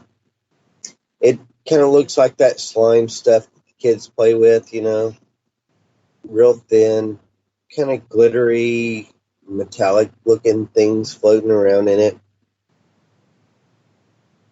Now he's only got 4 digits on each hand. He takes his right hand. I don't even remember him putting the box down. He takes his right hand and he puts it up in like a peace sign with his 2 middle fingers, up in a peace sign, and his outer fingers folded in. And when he does this substance starts spinning. And the faster it spins, the blueness and the sparkly stuff kind of dissipate out of it. And then, they're just kind of orbiting it, like the galaxy kind of thing. And it starts slowing down, and it turned into this double-pointed crystal.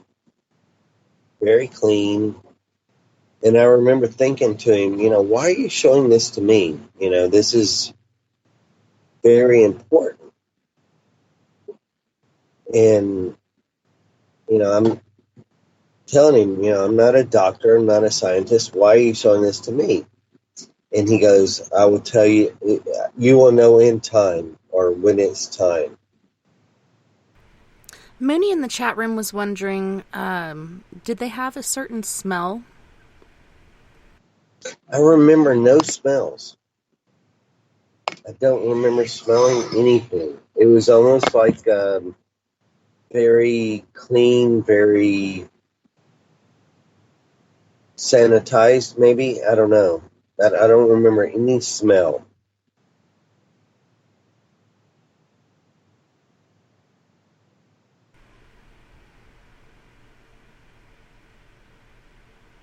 My next memory is I'm in this room, and it's like there's only 3 walls. 2 that are very straight, and then one's kind of concaved. The only thing in this room, it's a pretty good sized room, is this like overstuffed leather chair. And I hate telling this part because it just seems so weird. But it was this overstuffed like black leather chair. And I remember looking at it and going, it looks comfortable, but it's not. So I didn't sit in it. I focused my attention to the wall that was kind of concaved. And I walk a little closer to it. I get about 5-6 foot away from it. And what I thought was a solid wall, it kind of just, it went, I could see through it. It was like a big window. And I could see stars, and, it was like I was out in the galaxy. And, I could see stars and planets and all that. And it was kind of really dark. I'm sitting there, and all of a sudden this little craft, like right outside the wall. And it was probably about the size of maybe a rugby ball. It's like 3 foot by 2 foot, football shaped. It had little lights and little antennas and little things moving around on it. And it shot past me. It gets about 6, 7, 8 foot past me, and it stops. And it was like it did a double take, and it came back. And it was like right outside, we were face to face, and we were looking at each other, and it was like I was as confused to see it as it was confused to see me, kind of thing. It sat there for, 20, 30 seconds, and then shot back off the way it was going. And that was my next memory, is waking up in bed the next morning. Well, on that note, we do have to go to our second musical break featuring Mocha T, Michaelan Hay, as well as Fred Johnson III. You guys don't go anywhere. We'll be right back right after this musical break. Be here. Let's get it. Future plan is to get you, boy. You all that I think about when I get you. I'ma treat you right, keep you close to my heart. Future plan is to get you, boy. You all that I think about when I get you. I'ma treat you right, keep you close to my heart. Future plan is to get you, boy. You all that I think about when I get you. I'ma treat you right, keep you close to my heart. Future plan is to get you, boy. You all that I think about when I get you. I'ma treat you right, keep you close to my heart. How could you love a man who never been loved? How could you show him something he so used to lust? I know I'm young, but I know I can be the one if he open up his eyes and know I'm the one he can trust. Support and good loving is all a nigga need. All that bullshit niggas give you is a test to see if you'll leave. And if you leave, you are not a strong queen. Cause a queen will stay still, pray and be there for her king. Future plan is to get you, boy. You all that I think about when I get you. I'ma treat you right, keep you close to my heart. Future plan is to get you, boy. You all that I think about when I get you. I'ma treat you right, keep you close to my heart. Future plan is to get you, boy. You all that I think about when I get you. I'ma treat you right, keep you close to my heart. Future plan is to get you, boy. You all that I think about when I get you. I'ma treat you right, keep you close to my heart. I love the way he carry himself. I love his swagger. He had me at happily ever after. No fairy tale, this man I really wanna capture. A peek at you, got my heart beating faster. No road runner, but you got my mind racing. Still can call you up and don't know what to say. My friends might say I'm dumb, my friends might say I'm stupid. Then again, why take advice from single women? Future plan is to get you, boy. You all that I think about when I get you. I'ma treat you right, keep you close to my heart. Future plan is to get you, boy. You all that I think about when I get you. I'ma treat you right, keep you close to my heart. Future plan is to get you, boy. You all that I think about when I get you. I'ma treat you right, keep you close to my heart. Future plan is to get you, boy. You all that I think about when I get you. I'ma treat you right, keep you close to my heart. Let's create a kingdom and have a Prince Wednesday. Build an empire, a dream I desire. Like Candy Crush on the Monday, got butterflies feeling funny. Blunt out the blunt, can't get no higher.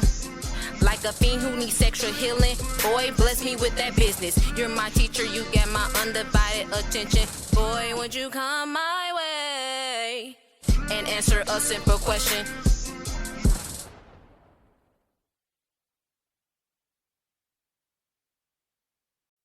Talking on pins and needles, every word through a microscope. You keep stomping down on the ground while I've been stuck on this tightrope. I just wanna say what I wanna say without your sentence. I'm not willing to do the time when I'm innocent, and I'm innocent. Talking on pins and needles. Talking on pins and needles. I'm gonna hang it up, hang it up, hang it up. And I'm done, and I'm done, and I'm done, done, done. I'm gonna hang it up, hang it up, hang it up. And I'm done, and I'm done, and I'm done, done, done. I'm gonna hang it up, hang it up, hang it up. And I'm done, and I'm done, and I'm done, done, done. I'm gonna hang it up, hang it up, hang it up. And I'm done, and I'm done, and I'm done, done, done. Walked on my share of thin ice with your blowtorch at my feet. You won't ever see me beg, so take this tongue off your leash. I'm gonna say what I wanna say, don't need permission. Interpret it how you want, it's my decision. Talking on pins and needles. Talking on pins and needles. I'm gonna hang it up, hang it up, hang it up. And I'm done, and I'm done, and I'm done,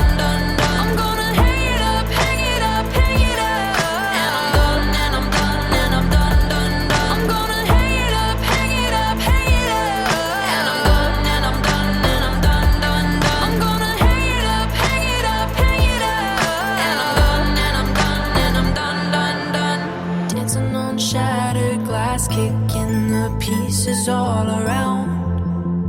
My safety has been broken. This is now a hunting ground. Talking on pins and needles. Talking on pins and needles. I'm gonna hang it up, hang it up, hang it up. And I'm done, and I'm done, and I'm done, done, done. I'm gonna hang it up, hang it up, hang it up. And I'm done, and I'm done, and I'm done, done, done. I'm gonna hang it up, hang it up, hang it up. And I'm done, and I'm done, and I'm done, done, done. I'm gonna hang it up, hang it up, hang it up. And I'm done, and I'm done, and I'm done, done, done.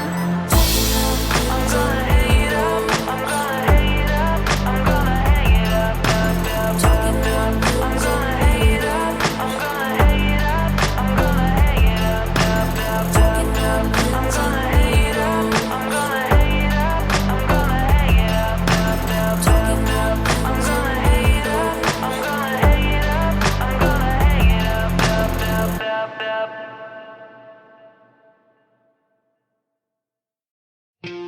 Waiting here on this cold, lonely night without you.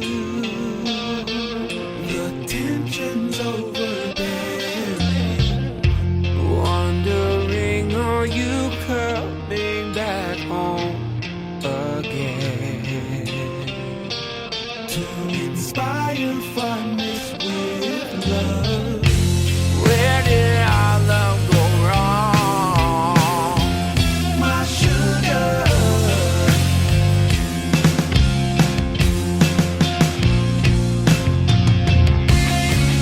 Why did I make you cry?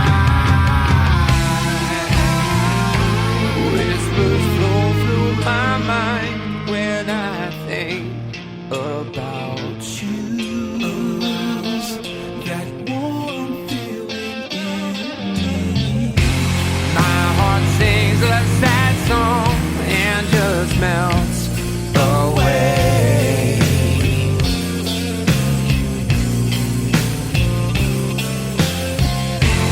Please look into my eyes, my sugar.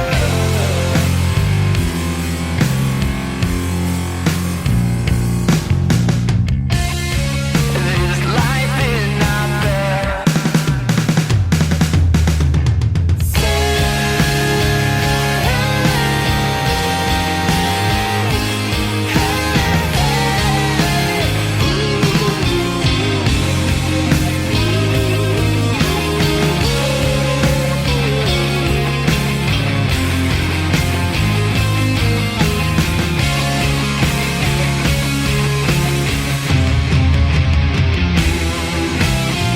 Until the sun doesn't shine anymore, I'll be there.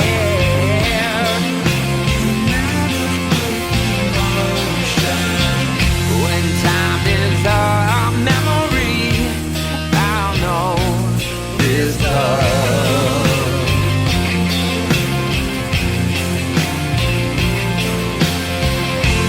You will always be the one, my sugar.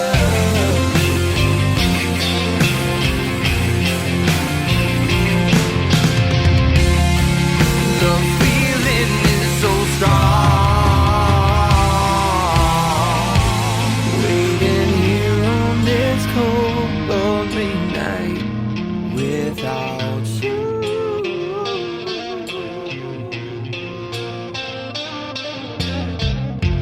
Where did our love go wrong? My sugar.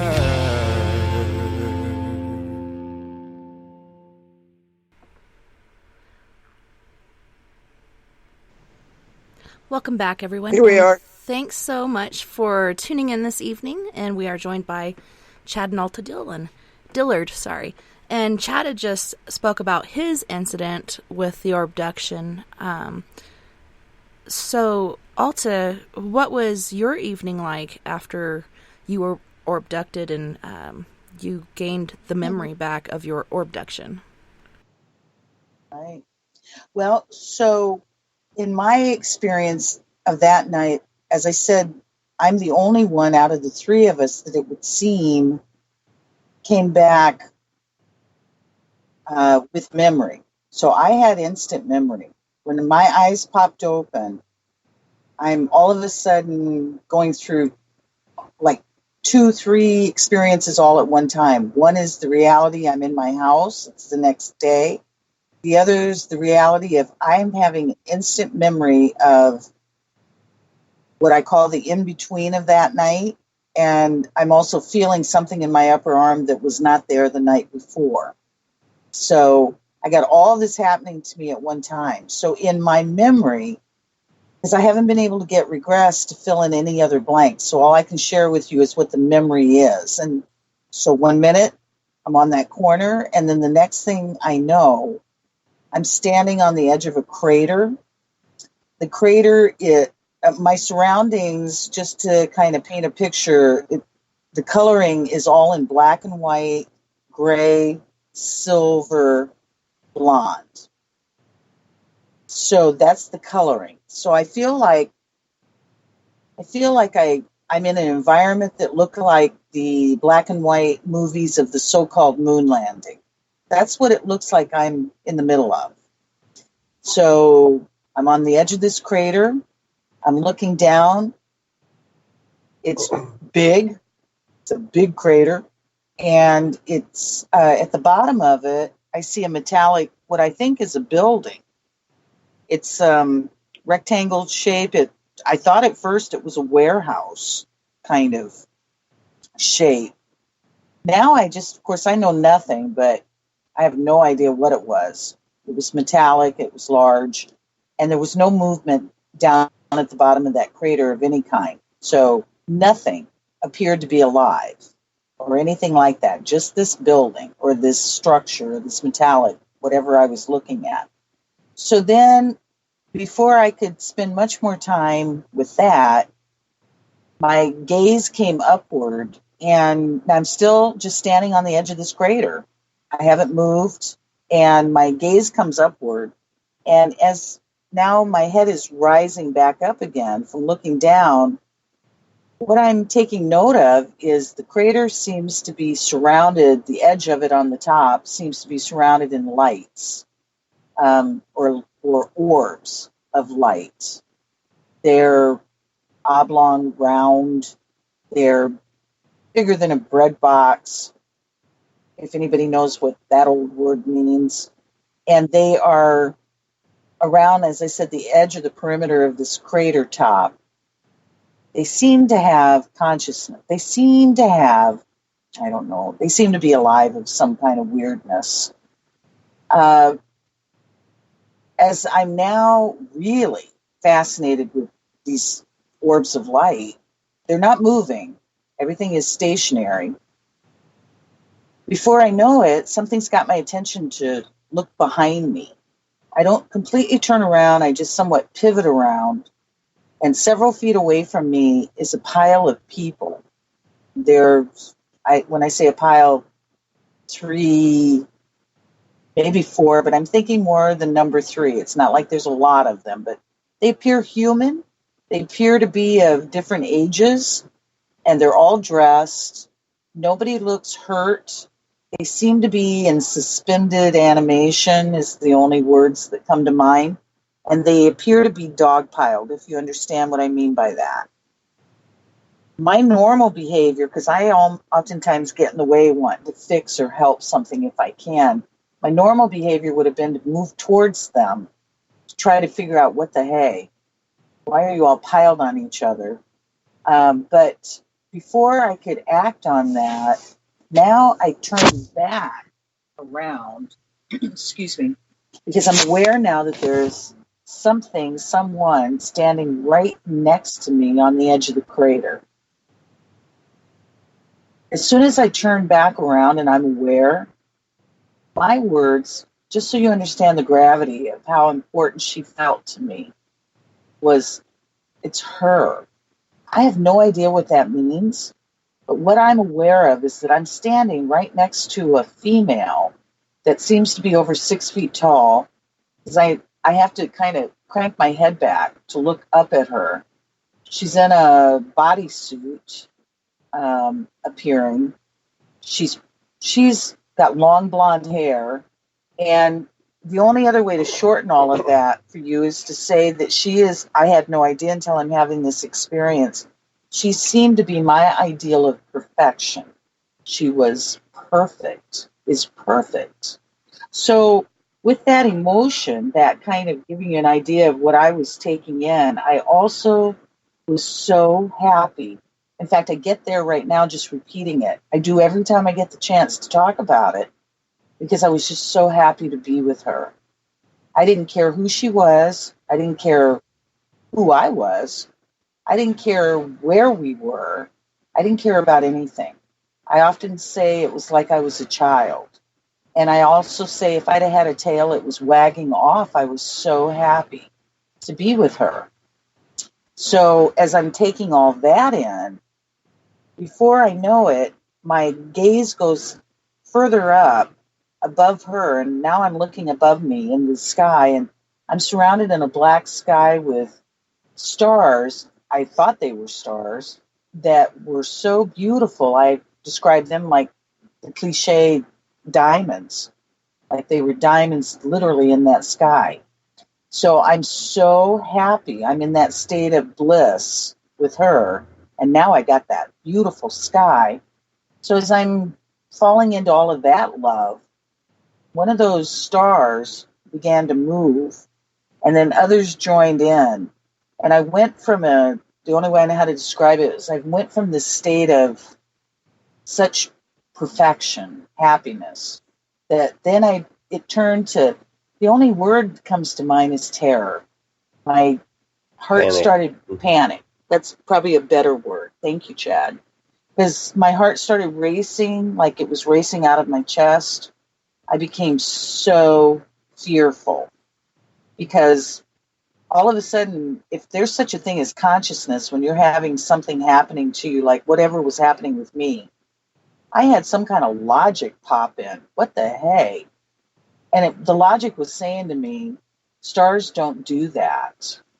So it was like that was a collision course for me from going from one extreme to the other. So in that state of panic,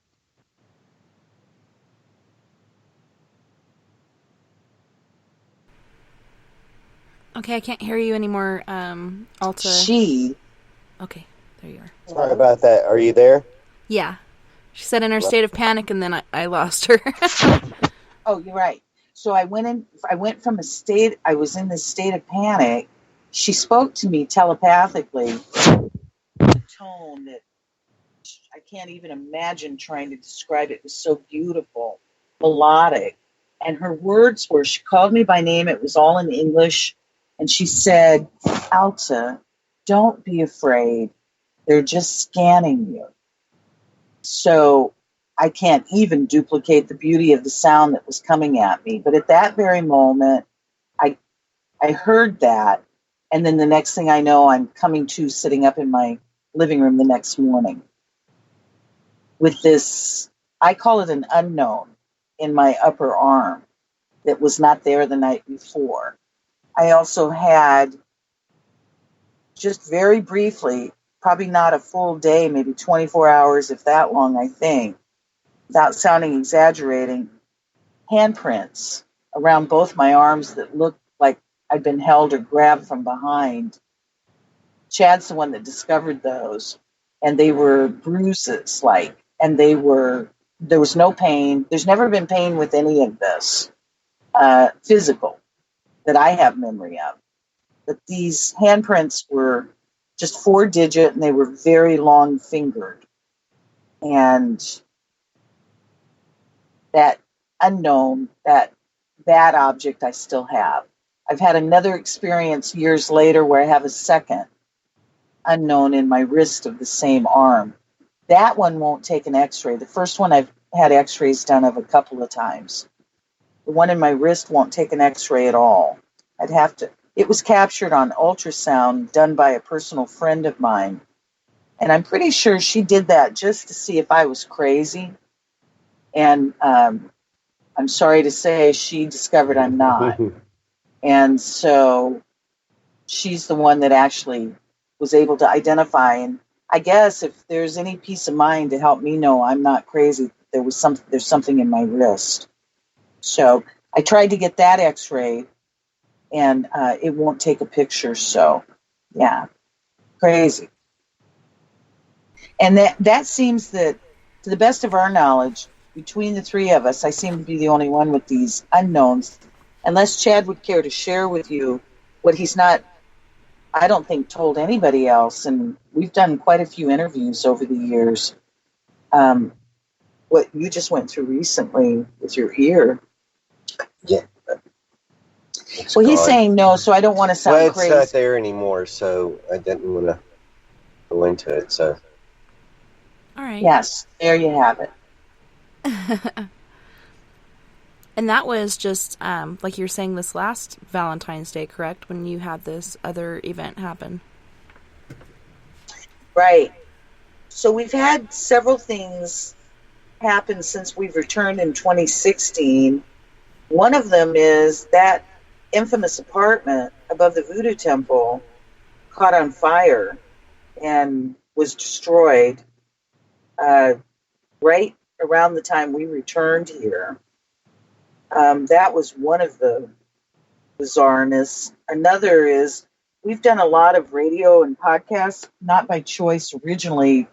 We did this, on the call of somebody who was saying that they were interested in researching us, so kind of brought us forward, and then we've just kind of been on our own ever since.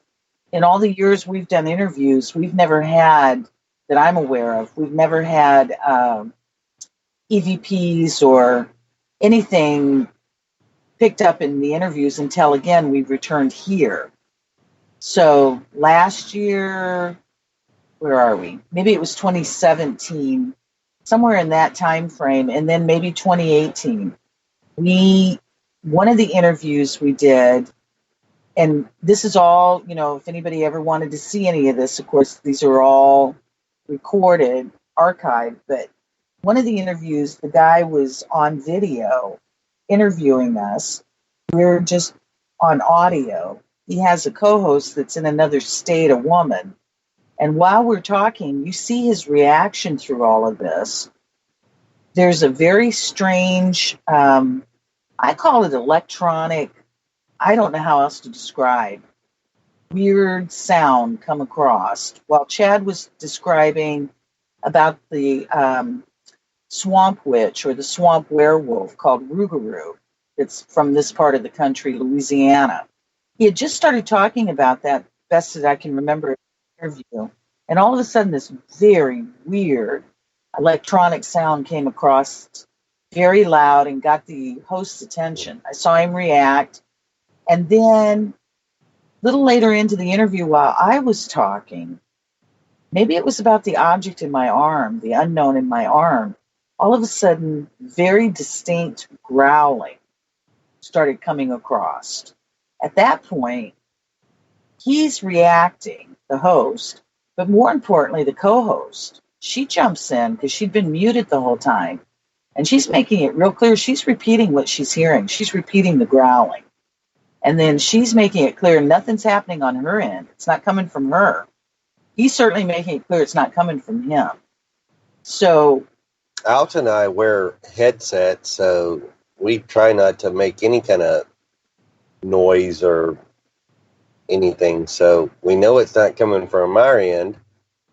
So here's the beginnings of this. And again, the timing of it, very weird. Chad talking about swamp werewolves, and all of a sudden we got this weirdness growling.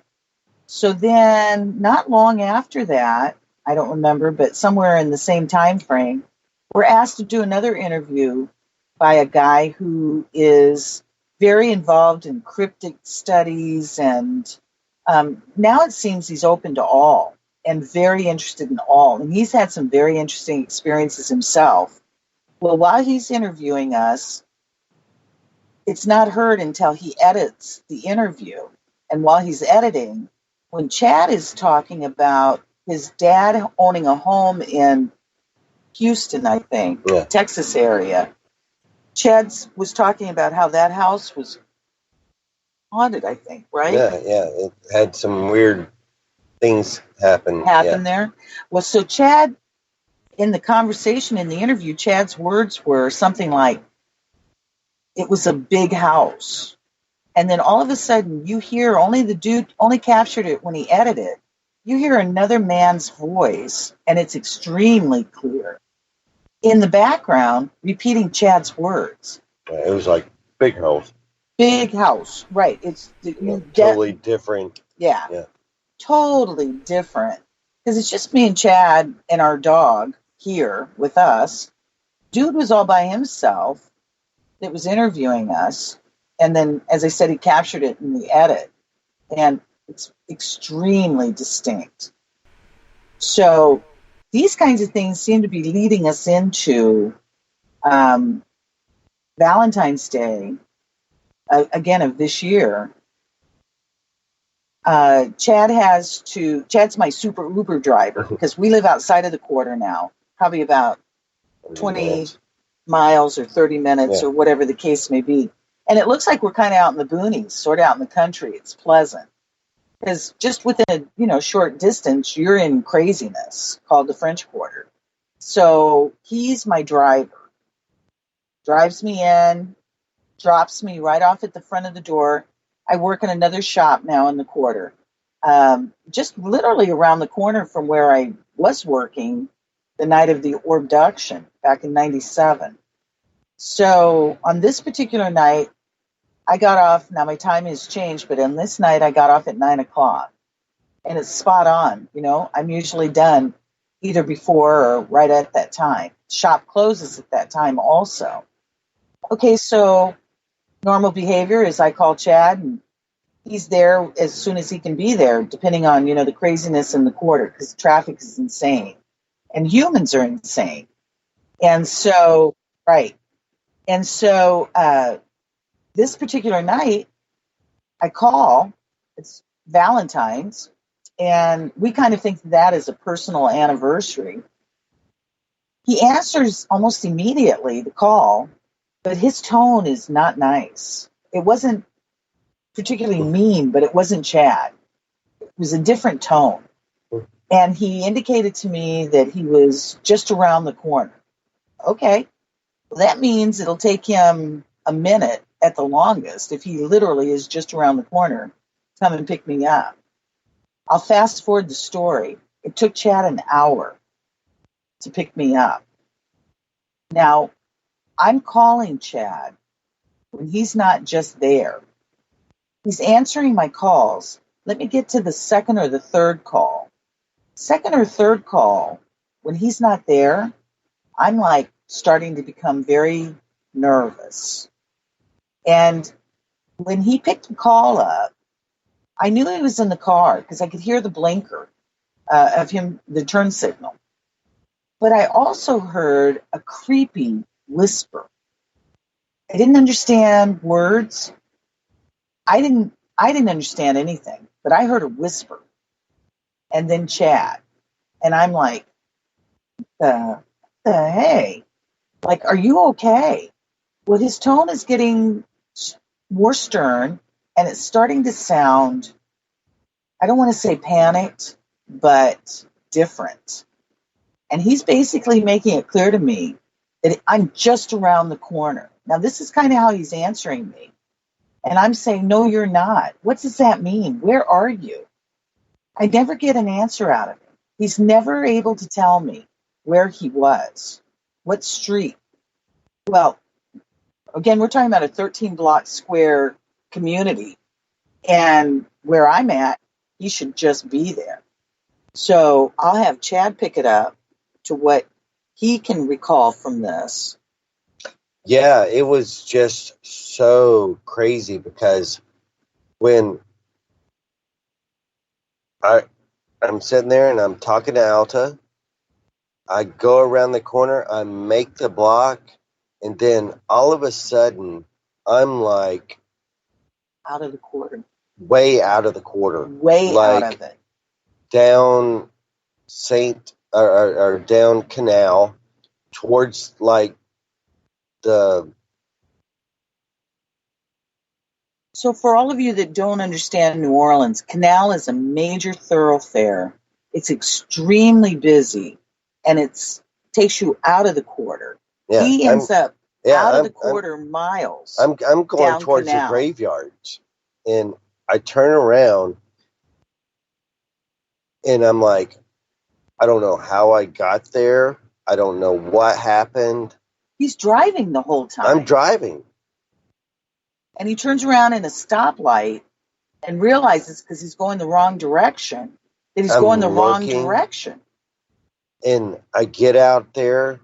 There's no traffic again. This is one of the busiest roads. There's no traffic. Valentine's night. Valentine's night, Right. when, I mean, it's Right. 9 o'clock. This is when, you know, people are going. He says he has to stop at every stoplight. I hit It forces every him to stop stoplight every one of them to come back. to get back to her, pick her up, and I'm like, I don't know what just happened. And he's sober. Something And he's sober. weird. Yeah. And I'm not so- even drinking. So Just to wind that off, this is what we experience. Now, I'm all by myself. I'm beyond terrified. At this point now, I'm beyond terrified because he's answering these calls, but he's not answering me, and I'm not getting any answers. And I can tell. And he'd even indicated something to the effect of, I don't want to overstate it, something to the effect of, something weird is going on. And I could tell Right. Chad just doesn't talk like this. So the next day, Oh, Chad, go ahead, you share. So the next day, I'm like, you know, I'm sitting there thinking, I'm like, you know what? I've got Google Map on my phone, you know, and I, you know, participate in that kind of stuff. So I look down, I'm like, I'm going to go and I'm going to look to see where and what happened. It shows me going around to pick her up, but it does not show me going out of the French Quarter. Nothing else shows. Nothing else shows up That for that night, except me coming into the French Quarter, picking Alta up, going around the corner, making the block, and then taking her back home. That travel to out Canal and all that, I mean, that's 3-4 miles. Nothing's recorded. Nothing's recorded. That is so strange. Do you have any memories of what happened? Did you have missing time? Are you thinking about doing another regression to kind of find out what was going on that day? Haven't thought about regression, but yeah, I know that something weird happened. Now, you know, if I do have another regression episode, yeah, I'm sure I would tap on that too.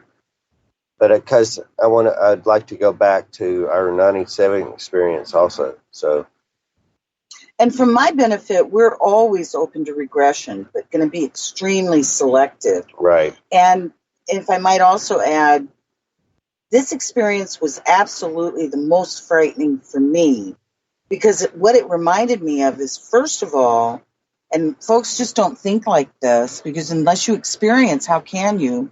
I certainly wouldn't have understood. But the reality is the morning I came to, I'm looking around a home and not seeing anybody. I didn't see Chad. I didn't see Christine. I'm coming to all by myself. And that is mortifying. Where are they? What happened? You can't, I mean, it's mortifying. And then eventually that morning, thank goodness Chad woke up in bed, but I couldn't see him because the blankets were pulled up over the head. And all I could see was a lump. And all I kept saying, I kept internally praying that the lump belonged to me, that it was Chad. But there was only one lump. And I often say it with some humor and not really. This would have been a good time to have a second lump in my bed, to know that she was safe and with us. Well, we didn't have that luxury. She was nowhere to be seen. So now we're dealing with that for a few days. So on Valentine's of this year, I'm left out on that street all by myself, not knowing I'm not knowing anything, having no idea where he's at, having no idea how I could find him, and if he disappeared. I mean, that's what I told you. It hit that chord of terror of experiencing this, because I'm conscious this time. I'm awake, sober, just got off work, and my man's missing. But I've got this like voice happening over the phone, but he ain't coming. He's not showing up. And he's sounding weirder and weirder. It was crazy. And you were saying you heard whispering in the background. Could you understand what it was saying? No, it just happened one time out of all of my calls to him. And it gave me the creeps. It felt like somebody was in the car with him. And it was that pronounced, but I did not understand. And I swear to God, it wasn't like that. Right? Have those kinds of issues. We're friendly folks, and he gives rides to the girls that, he helps out, but might bartend at a place that, that is one of his pool places while he's hanging out waiting on me or whatever. So our lives are not conducive to having those kinds of issues. Right. It's not a thought. So the idea, plus our friends, ain't nobody going to get in the car and whisper. Mm-hmm. And so, but that's not even the point. The point is I'm extremely sensitive, maybe too. But on that night, I knew I heard something come across that phone that sounded like it was right up in his ear, right next to him. And I could not make sense of it because I only understood at that point he should have been there. He should have been there by now. And he's not here, and he doesn't sound like he's anywhere around. And it was just added to the creepiness of everything else that was happening. It was a very scary hour. Well, it was even terrifying driving home because, at this stage now, we're not leaving there until 10-ish, and we're heading out into kind of boony land, and it's dark and just creepy. So going back And to then your... very scary. Oh, go ahead. No, I was just saying, and then very scary, which is what led me to, reach to you again. And because again, at that point, I just needed to reach to somebody that could hear me, that it was that scary. I'm so sorry you guys had to go through that. I wonder I don't know. It makes you wonder what the interest is, why they are interested in you guys and what exactly is going on with that situation. And you were saying Chad had something behind his ear. Did you ever get the thing removed from your arm? Oh, no. I've gone through nothing but hell over all of that. I started off with the most famous doctor, the only doctor in the world, I might add, who claims to remove implants and then so on and so forth. So I started with him back in 2002 or 3 or something like that, long distance. That's because of him is how I got the x-rays originally of the arm. That all went nowhere. He was in California. I was in, Alabama at the time. It all kind of went real sour. And then from that point on, what I discovered is many things about the objects. First of all, nobody wants to deal with them. There's nobody that, if you get it taken out now, if I would have let this doctor work with me, what he required, he's passed on since. He's, last several years. But what he requires is that anybody that he removes these from, and at that point, I think when he died, he had removed, or claims they removed 17 of them from different folks. But you have to sign them away. You no longer have any access to them. You no longer have any say about them. They become his property or his group. That's not something I would have ever agreed to, first of all. And then the other thing I discovered more sadly is no one cares. Nobody cares. It's a good conversation piece, it would seem, because it's so creepy and it's so bizarre. But I've discovered nobody cares.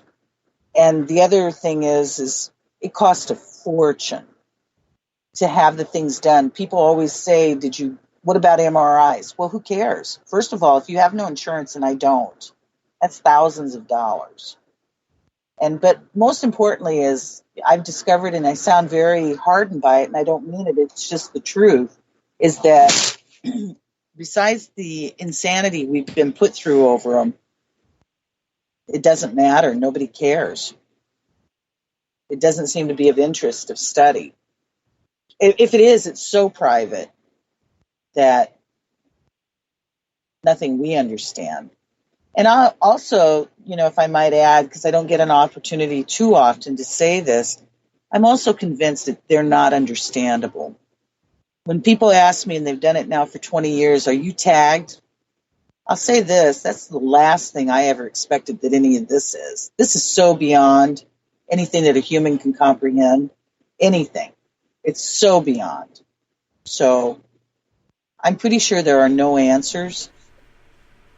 At least not at this stage of the game. Yeah, it's very frustrating. And I'm wondering if, what was behind Chad's ear, perhaps, did they remove it or did it move? Yeah, this was not behind my ear, but inside my ear. Holy and it shnikes. felt like, it felt like maybe about the size of a sunflower seed. Maybe half the size of a sunflower seed. Very small. And I could feel it, and it felt like it moved around a little bit.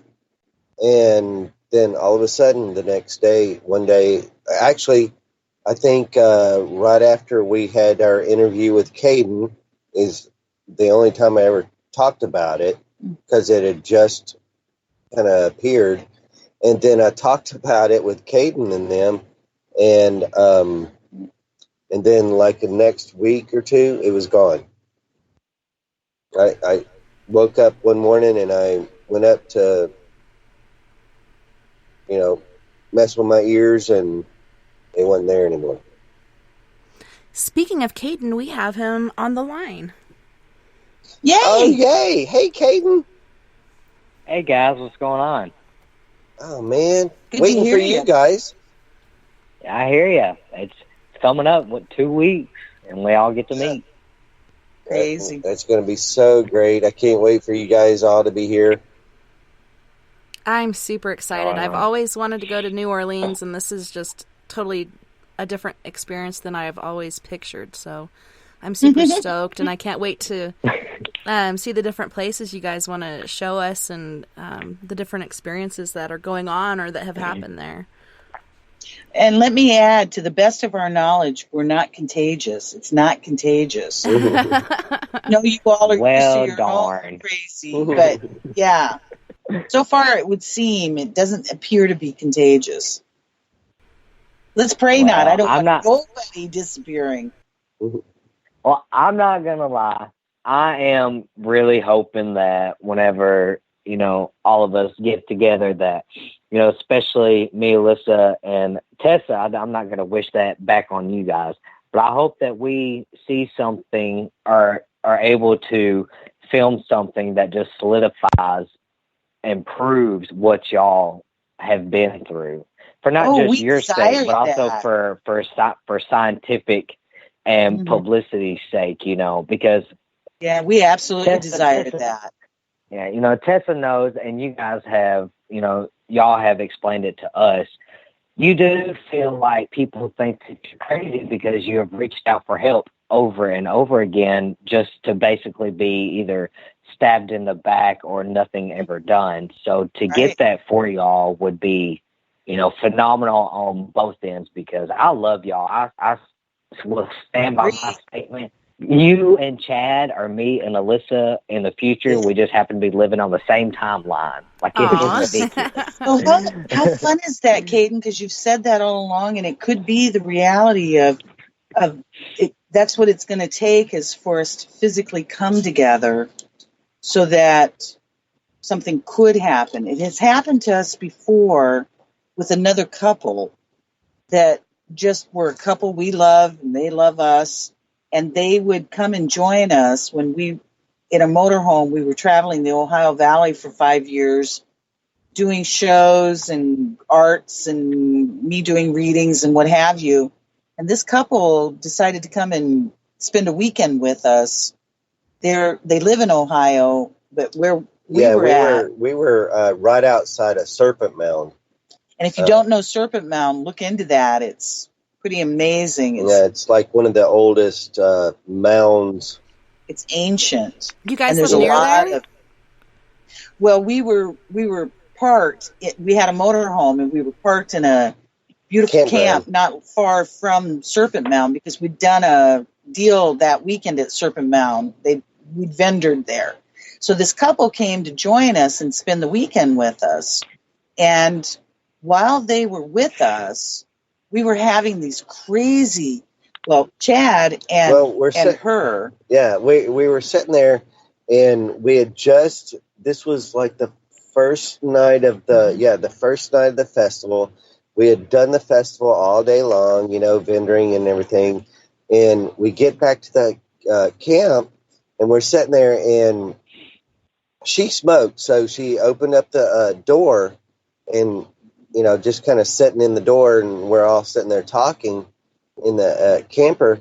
And she looks out and she goes, "Did y'all see that?"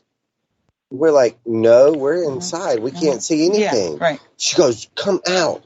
And we sat there and we watched all night, just light effects across the sky from horizon to horizon, things moving. We were all having different visions and different experiences. Yeah. Did y'all see that? What was that? This was going on for so long that we got tired and had to come in. And then we went to the campfire, and the campfire was just starting to get kind of low, And she goes, "I'm going to put the fire out." And she went like, put her hands out, and the fire went out. It went out. It went out. Mm-hmm. I'm like, well, I'm going to start it back. But listen to this. Listen to Chad. I'm like, well, I'm going to start it back up. And I did my hands kind of the opposite. He lifted his hands up and the freaking fire built up. We did this two or three times, the two of us, They were across each other having this experience, and I'm with Chad 20 plus years and never saw anything like this. Alta and her boyfriend, there's, we're sitting the over there observers on the picnic table, a few feet away, looking at each other. They're looking at each other going, "What the hell are they doing? What are they doing?" And dude was like, he couldn't respond. He couldn't respond. And I'm losing my mind because I know what I'm seeing. And I know he's seeing what I'm seeing because I'm looking at him to make sure he's seeing what I'm seeing. Yeah, this happened. She put it out 2 or 3 times, and I brought it back 2 or 3 times. All night long. It was, so who knows? To me, it's the love story. It's, when you truly respect or familiar and you love, to me, that seems to be the secret, at least so far in our stories, about having.